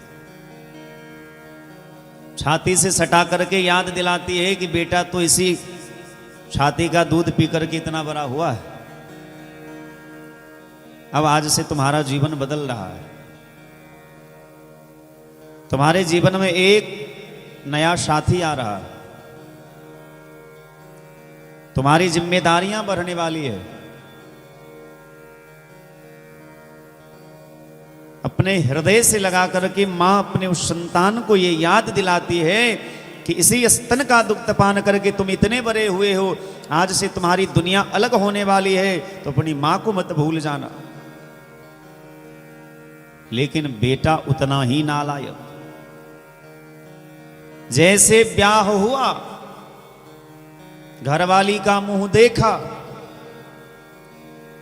तो सबसे पहले जो मां थी वो बुढ़िया हो गई, जो पिताजी थे वो बुढ़वा हो गए, और जिस सास ससुर को जानते तक नहीं थे वो सास हो गई मां जी, और ससुर हो गए बाबूजी। अपने भैया को तो गरियाते हैं और साले साहब हो गए भैया जी। अपनी बहन तो अच्छी लगती नहीं और साली को देखे बिना चैन नहीं आता। तो भैया ये सब कलयुग का प्रभाव है। सुतमा नहीं मां तो पिता तबलो, अबला नन दीख नहीं जबलो। ससुरारी पियारी लगी जबते, ये सब हम नहीं कह रहे, तुलसी बाबा ने लिखा है। ससुरारी पियारी लगी जबते, रिपुरूप कुटुंब भय तबते। अपने लोग पराये हो जाते और पराये अपने जैसे लगने लगते। ये सब कलयुग का प्रभाव है। इसीलिए प्रत्येक माता पिता को अपने बारे में स्वयं सोचना चाहिए। ऐसा ना सोचे कि बेटा बड़ा होगा तो ऐसा करेगा वैसा करेगा। और इस गांव में जब मैं पहले दिन आया था, मुझे पहले पता नहीं था कि कथा क्यों हो रही है। मुझे तो मन में यही भाव आया कि किसी को कथा सुननी है तो सुन रहे हैं। लेकिन जब यहाँ आए हम, तब हमको पता चला, क्योंकि भैया जो विवाह पंचमी उत्सव हमारे यहाँ मनाया जाता है, वो तिथि थी 22 तारीख से 28 तारीख तक। हमको ऐसा लग रहा था कि यहाँ 29 तारीख को कथा प्रारंभ होगी। हमको नहीं पता था, क्योंकि गुरुजी के द्वारा बात हुआ और हमारे पास समय का थोड़ा अभाव था। इन लोगों से भी फोन पे हमारी बात नहीं हो पाई थी। वो तो भगवान की कृपा समझिए। डरहार के एक हमारे शिष्य हैं, उन्होंने फोन किया कि गुरुजी 26 तारीख को कितने बजे जाइएगा। हमने पूछा कहाँ जाना है, तो उन्होंने कहा क्यों, आपको पता नहीं है कि आपकी कथा है। हमने कहा कि हाँ पता है कि वहाँ कथा है, पर वहाँ तो 29 तारीख से कथा है और हम यूनिवर्सिटी जा रहे थे, गाड़ी पे बैठ गए थे, हमारे पास थोड़ा समय का अभाव था। हमने कहा अच्छा ठीक है, हम बाद में बात करते हैं। मुखिया जी का नंबर भी नहीं था मेरे पास। फिर जैसे तैसे मैंने नंबर ऊपर किया, फिर बातें हुई। तो बात होने के बाद पता चला कि हे भगवान, यहाँ तो 26 तारीख से ही कथा करनी है। हमारे जितने संगीतज्ञ लोग हैं, वहाँ की जितनी व्यवस्था थी, सबको उल्टा पुल्टा करना पड़ा। फिर यहाँ आए, केतुका आए थे, तो वहाँ से फिर यहाँ आना हुआ 10-5 मिनट के लिए। यहाँ आने के बाद पता चला कि स्वर्गीय तो नहीं कह सकते, क्योंकि भगवान के भक्त स्वर्ग के लालसी नहीं होते हैं। भगवान के भक्त भगवान के धाम को जाते हैं। गोलोकवासी श्री शंभुनाथ झा जी, उनकी पुण्यतिथि के अवसर पर यह कथा हो रही है, तो मुझे बहुत आनंद आया था। क्योंकि भैया आजकल के जमाने में यदि कोई पुत्र अपने माता पिता के लिए ऐसा सोचता भी है, करना तो बाद की बात है, यदि कोई सोचता भी है तो निश्चित रूप से उस माँ बाप ने बहुत पुण्य कमाया होगा। किसी महात्मा की बड़ी सेवा की होगी, उसके कई जन्मों के पुण्य होंगे जो उन्होंने ऐसे पुत्र को जन्म दिया। तो निश्चित रूप से इस परिवार के जितने भी पुत्र हैं, सभी बड़े पुण्यात्मा हैं। और हमको तो बाद में, आपको हम जानते तो थे, लेकिन ये नहीं जानते थे कि आप मुखिया ही नहीं। हम इनको बहुत आपकी बहन लगेंगी ना? हाँ, ये बहन ही लगेंगी ना? अच्छा, भैगिनी, जो भी। इनको हम आज से नहीं, हमको लगता है 5 और 4 9-10 साल से जानते हैं। 9-10 साल से जानते हैं, लेकिन हमको ये नहीं पता था कि आप वहाँ की हैं।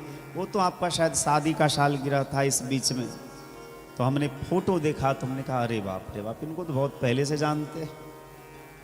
ऐसा नहीं है कि इस घर के साथ हमारा आज का संबंध है।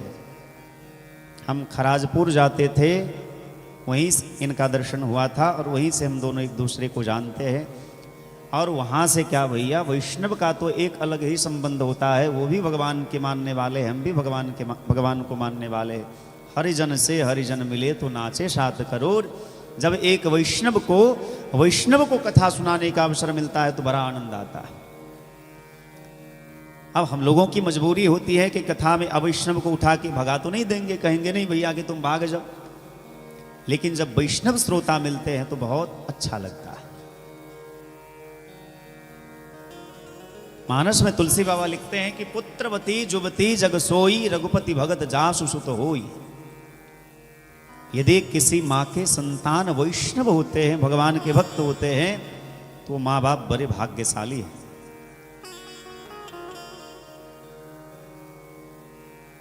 हम निवेदन कर रहे थे कि राम गुण गाया नहीं गायक हुआ तो क्या हुआ, माँ बाप के मन भाया नहीं लायक हुआ तो क्या हुआ। पढ़ सुन के बातें बहुत की अभिमान भीतर भर लिया, खुद की बुराई ना तजी शिक्षक हुआ तो क्या हुआ। तरुणी प्रभुता गे श्याल को बुद्धिदायक, कन्या विक्रयिनो लोभात दंपतिनाम चकल कणम। नारद बाबा कहते हैं भैया हम गृहस्थ के यहां जब गए तो वहां भी बड़ी विडंबना। तरुणी प्रभुता गे है, सबसे ज्यादा बोल वाला घर में किसका है, बोले जो सबसे नई नई ब्याह करके आई है, नई नवेली दुल्हन जो है उसका बोलबाला घर में अधिक है।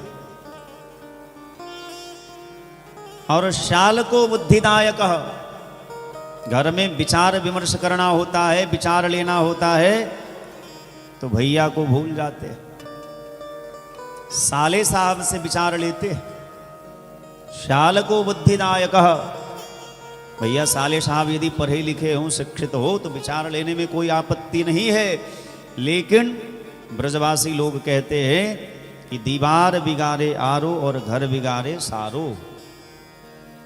एक दीवार में ज्यादा आलमीरा निकालिएगा तो दीवार कमजोर हो जाएगा, और घर में यदि साले साहब ज्यादा आते जाते रहेंगे तो महाभारत होने में ज्यादा टाइम नहीं लगेगा।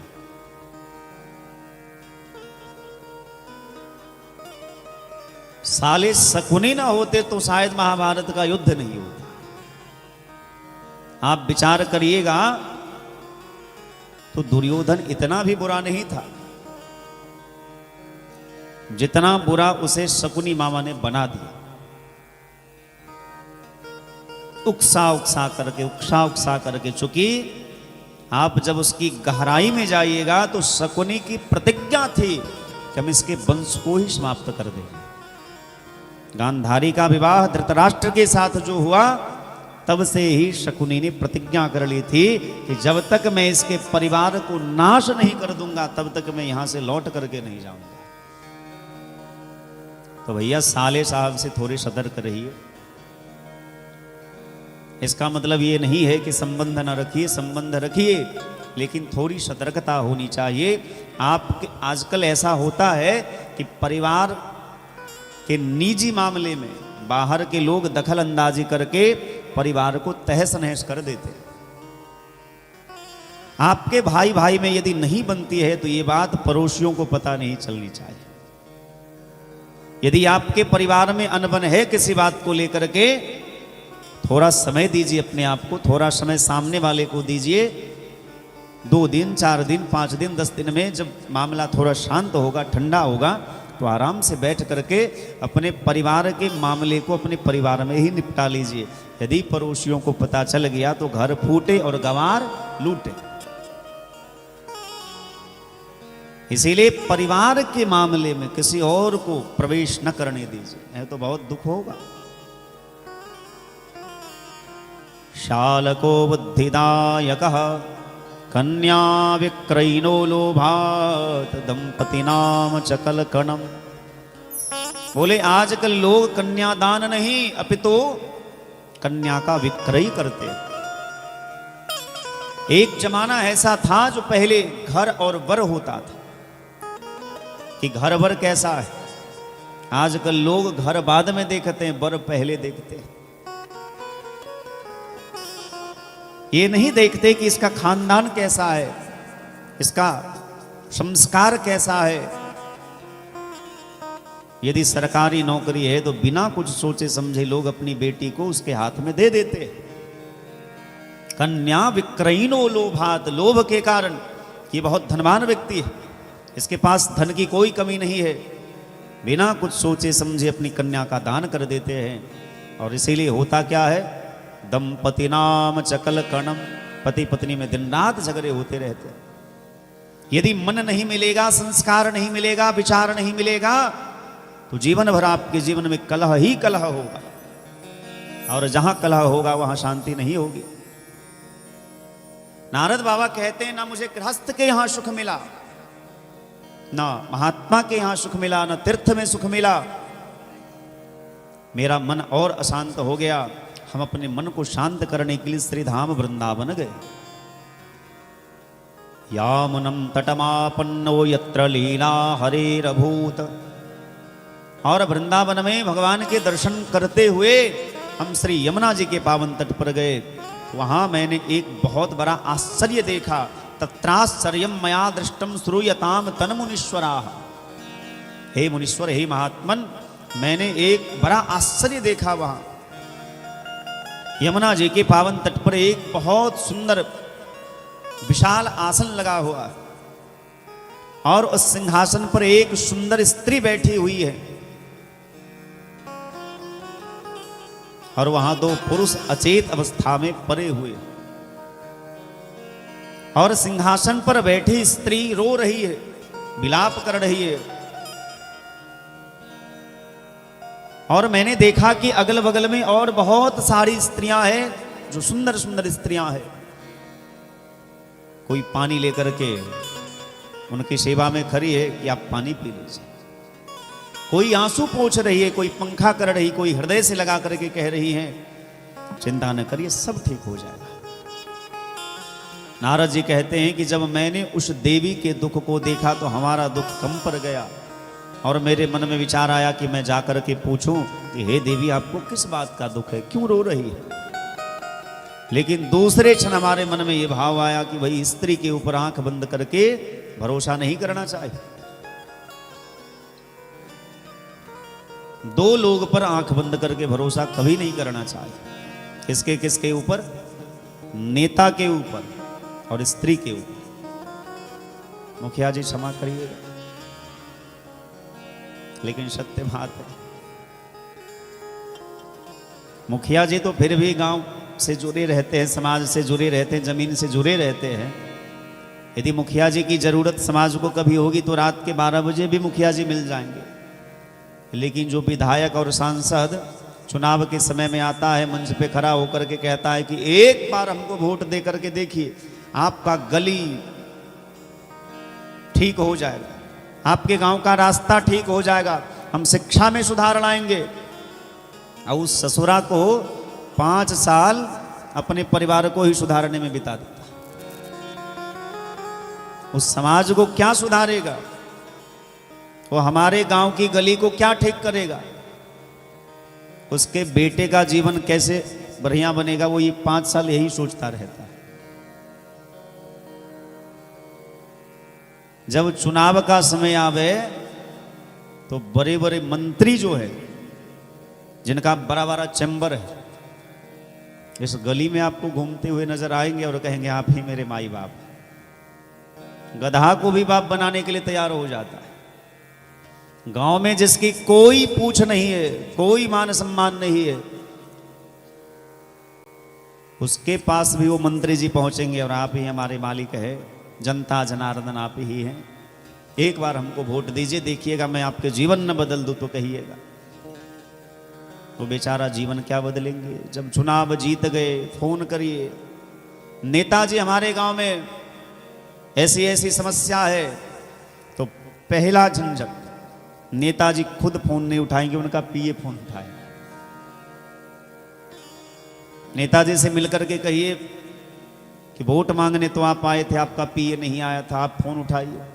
अरे ऐसे थोड़े होता। अब हम बड़े लोग हो गए, अब हम मंत्री बन गए, और यदि फोन से बात हो भी जाए, अच्छा हाँ हाँ ठीक है हम सुनेंगे, उनके पास समय नहीं है। अब मैं नाम नहीं लूंगा किसी का, आप लोग भी सोशल मीडिया यूज करते ही हैं, फेसबुक देखते ही होंगे, तो आप आज से 3, 4, 5 दिन पहले की एक बात है, 2 दल के नेता, एक बीजेपी वाले और एक राजद वाले, जिनके चाहने वाले आपस में लड़ते झगड़ते रहे चुनाव से पहले कि भाई हम इस पार्टी के हैं, हम इस पार्टी के हैं। वो उसका विरोध करते थे, वो उसका विरोध करते थे। 4 दिन शायद पहले की बात है, दोनों गला मिल करके हंसते हुए फेसबुक पर उन्होंने एक फोटो शेयर की। हमको बड़ा आश्चर्य लगा कि भैया कि हम लोग नहीं करते, हम लोगों को उससे कोई लेना देना नहीं है, लेकिन समाज में देखते तो हैं कि बहुत लोग चुनाव के टाइम में अपना संबंध बिगाड़ लेते हैं किसी एक व्यक्ति के कारण, और बाद में पता चलता है वो दोनों एक ही थाली में बैठ के खा रहे। तो भैया ऐसे नेता के ऊपर और स्त्री के ऊपर आंख बंद करके भरोसा नहीं करना चाहिए। विश्वासो नैव कर्तव्यः स्त्रीषु राजकुलेषु च।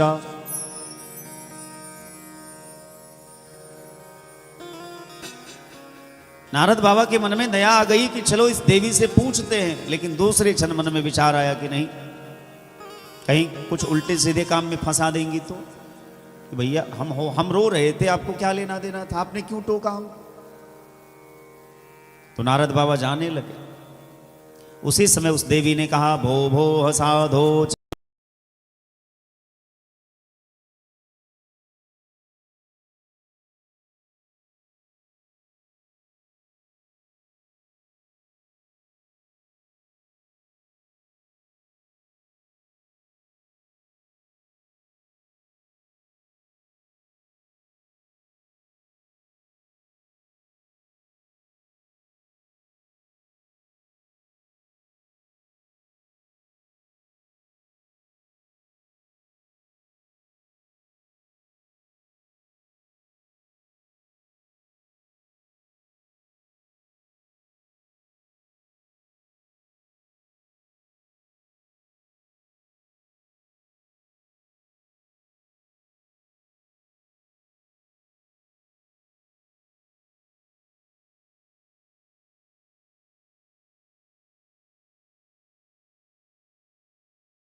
कलयुग का प्रभाव है।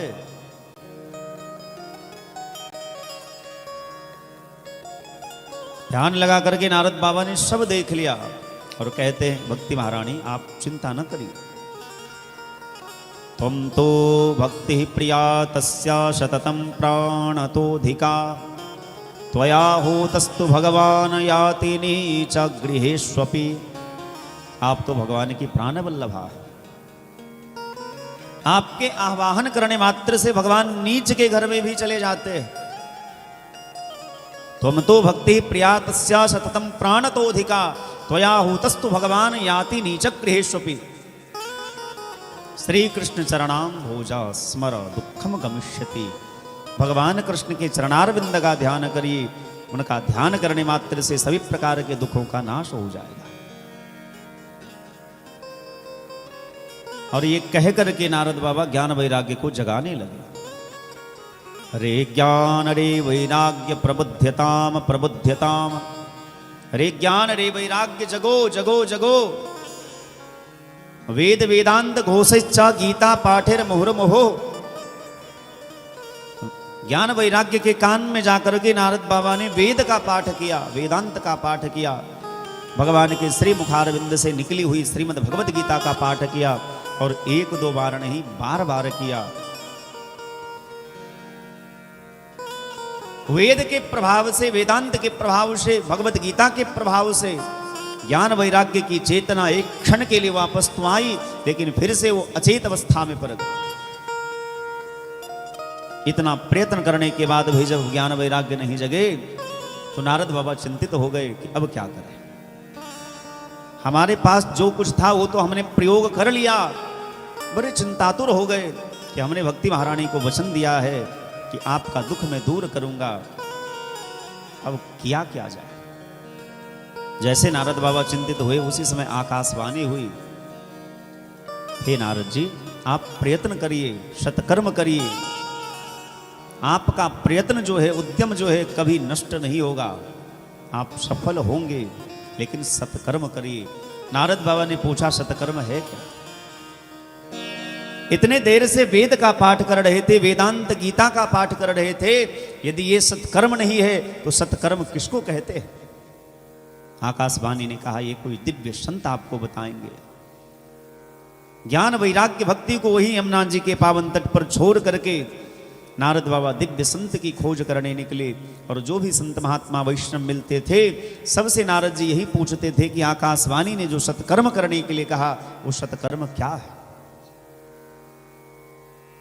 एक भी महात्मा ने जब नारद जी के प्रश्नों का जवाब नहीं दिया तो नारद जी ने विचार किया कि चलो बद्रिकाश्रम धाम जाते हैं, वही तपस्या करेंगे और हमारी तपस्या से जब नर नारायण भगवान प्रसन्न हो जाएंगे तो उन्हीं के चरणों में प्रणाम करके पूछेंगे कि आकाशवाणी ने जो सत्कर्म करने के लिए कहा वो सत्कर्म क्या है।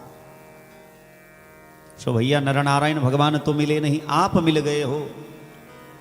आप ही कृपा करके बता दीजिए कि आकाशवाणी ने जो सत्कर्म करने के लिए कहा था वो सत्कर्म क्या है।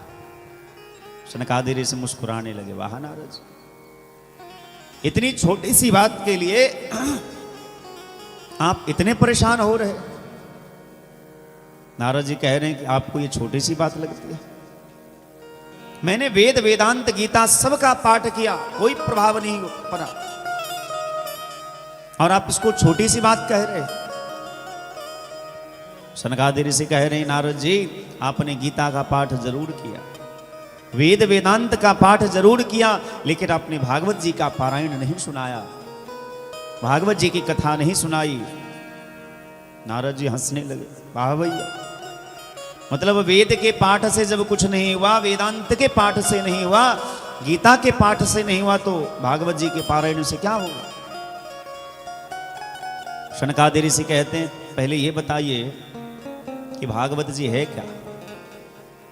बोले निगम कल्पतरोर गलितम फलम, वेद रूपी कल्प वृक्ष का पका हुआ फल है भागवत। सनकादिक ऋषि कह रहे यही तो हम आपको कह रहे कि जो काम फल करेगा वो वृक्ष नहीं कर सकता। अब यही देख लीजिए, केले का पेड़ है,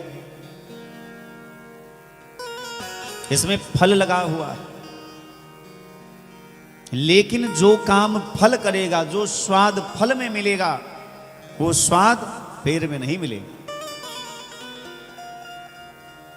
आम के फल में जो स्वाद मिलता है वो स्वाद आम के वृक्ष में नहीं मिलता है। जबकि आम का फल कहां है? पेड़ में ही लगा, पेड़ से ही रस उसमें आता है, लेकिन जो रस जो स्वाद आम के फल में मिलेगा वो वृक्ष में नहीं मिलेगा। दूध के एक एक बूंद में घी है, पर जो काम घी करेगा वो दूध नहीं करेगा। गन्ने के रस से ही शक्कर तैयार होता है, लेकिन जो काम शक्कर करेगा वो गन्ना नहीं कर सकता। ठीक उसी प्रकार श्रीमद् भागवत महापुराण वेद से ही निकले हुए हैं, पर जो काम भागवत जी से होगा वो काम वेद से नहीं हो सकता।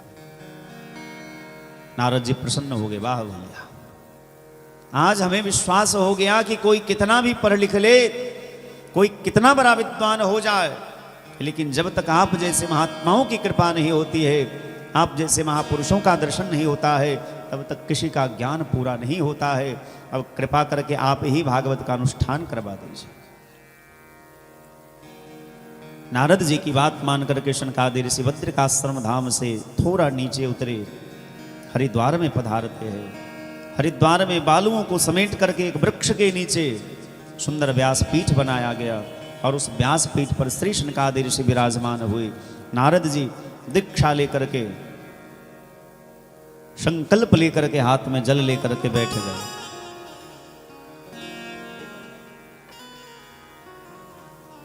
और जैसे देवताओं को पता चला, महात्माओं को पता चला कि हरिद्वार में भागवत जी की कथा हो रही है, नारद बाबा भक्ति ज्ञान वैराग्य के प्रसन्नता के लिए भागवत जी का अनुष्ठान करवा रहे हैं, तो स्वर्ग से सारे देवता धरती पर उतरे, हरिद्वार में आकर के अपने अपने आसन लगा करके विराजमान हो गए।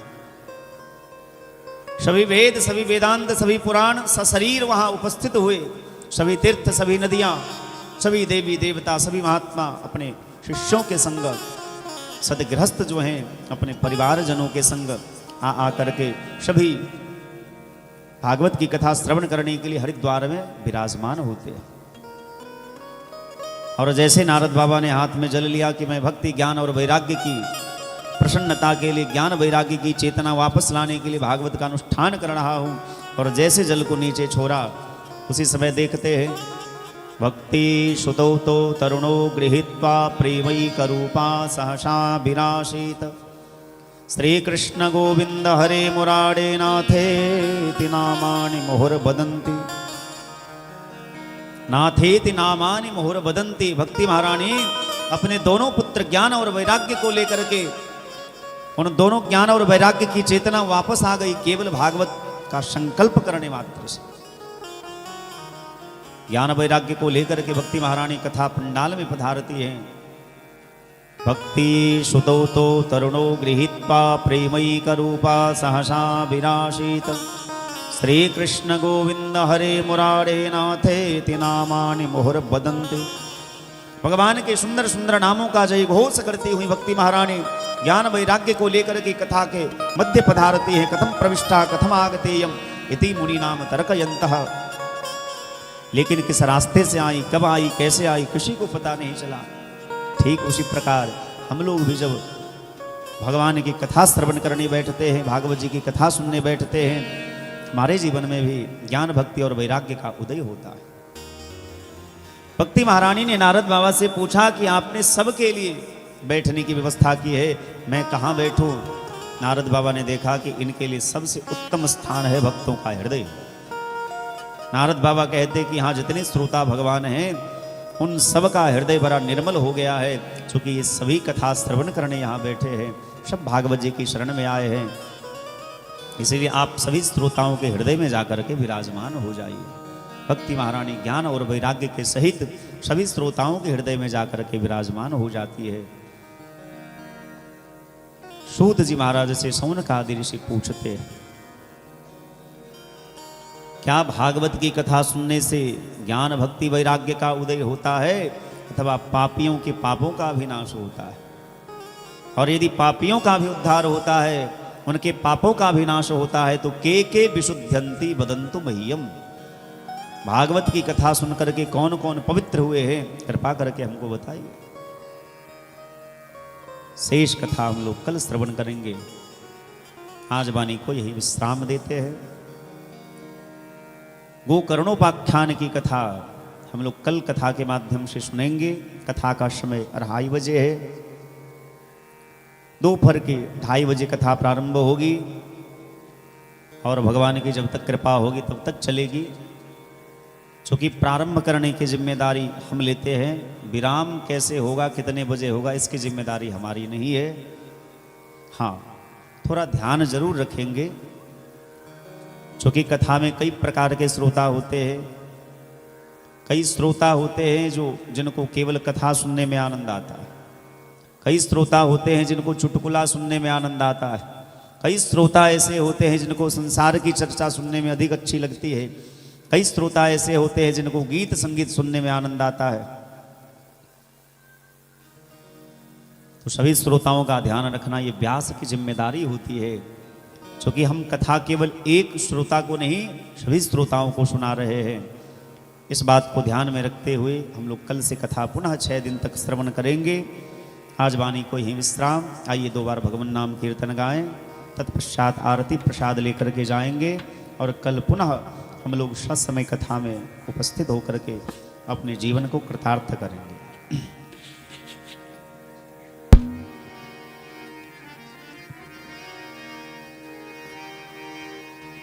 जहाँ ले चलोगे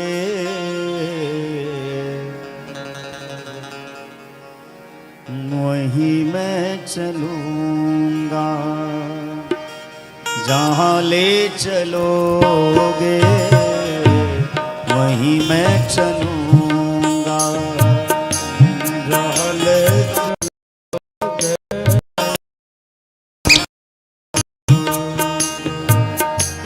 जहाँ नाथ रख लोगे, जहाँ नाथ रख लोगे वहीं मैं रहूंगा।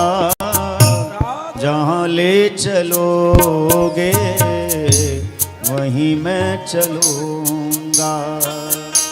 जहाँ ले चलोगे वहीं मैं चलूंगा। ये जीवन समर्पित चरण में तुम्हारे, तुम ही मेरे सर्वस्व, तुम ही प्राण प्यारे।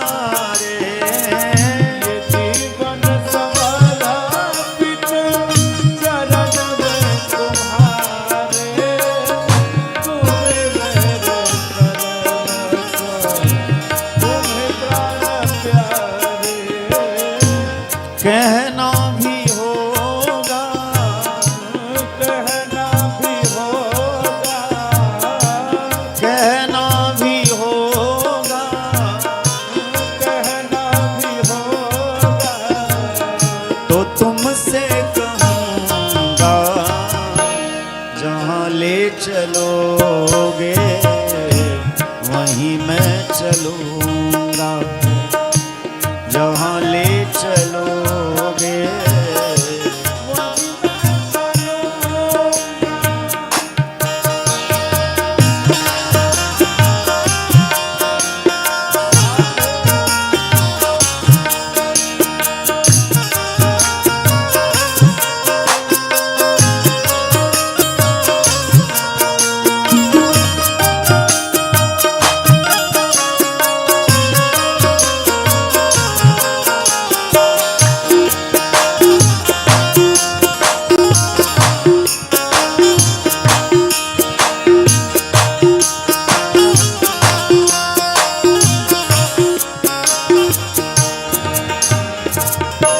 न कोई उलहना, न कोई अर्ज, कर लो करा लो तुम्हारी जो मर्जी।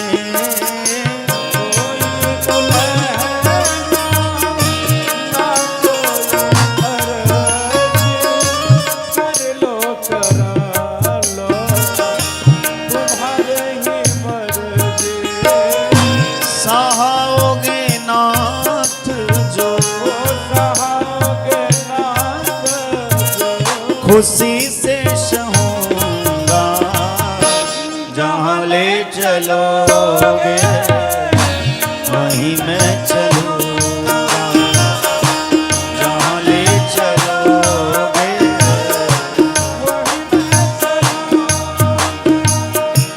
जहाँ ले चलोगे वहीं मैं चलूँगा। जहाँ ले चलोगे वहीं मैं चलूँगा। तुम्हारे ही दिन है, तुम्हारी ही रात, सब कुछ है प्रभु तुम्हारी कृपा ते। तुम्हारे ही दिन है, तुम्हारी रात, सब कुछ तुम्हारी कृपा से। इसीलिए सरकार तुम्हें छोड़ कर मैं, तुम्हें छोड़ कर तुम्हें छोड़ कर मैं, तुम्हें छोड़ कर किससे कहूँगा। जहाँ ले चलोगे वहीं मैं चलूँगा।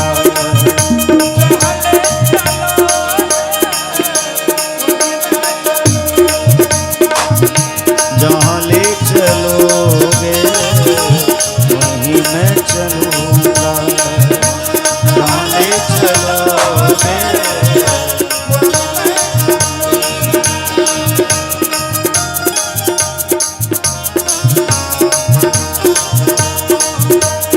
हरे कृष्णा कृष्णा कृष्णा हरे हरे, हरे राम राम राम हरे हरे।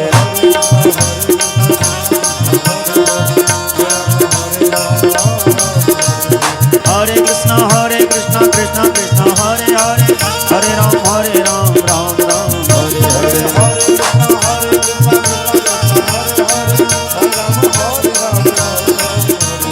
हरे कृष्णा कृष्णा कृष्णा हरे हरे, हरे राम राम राम हरे हरे।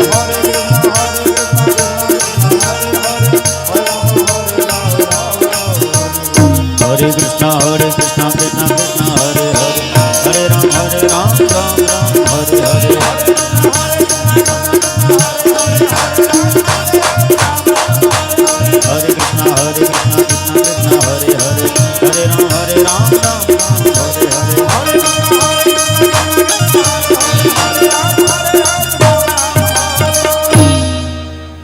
बोलिए भागवत भगवान की। सभी लोग अपने अपने स्थान पर खड़े होकर के भागवत भगवान की आरती गाएंगे। उसके बाद प्रसाद लेकर के सभी लोग जाएंगे। जय श्री राम।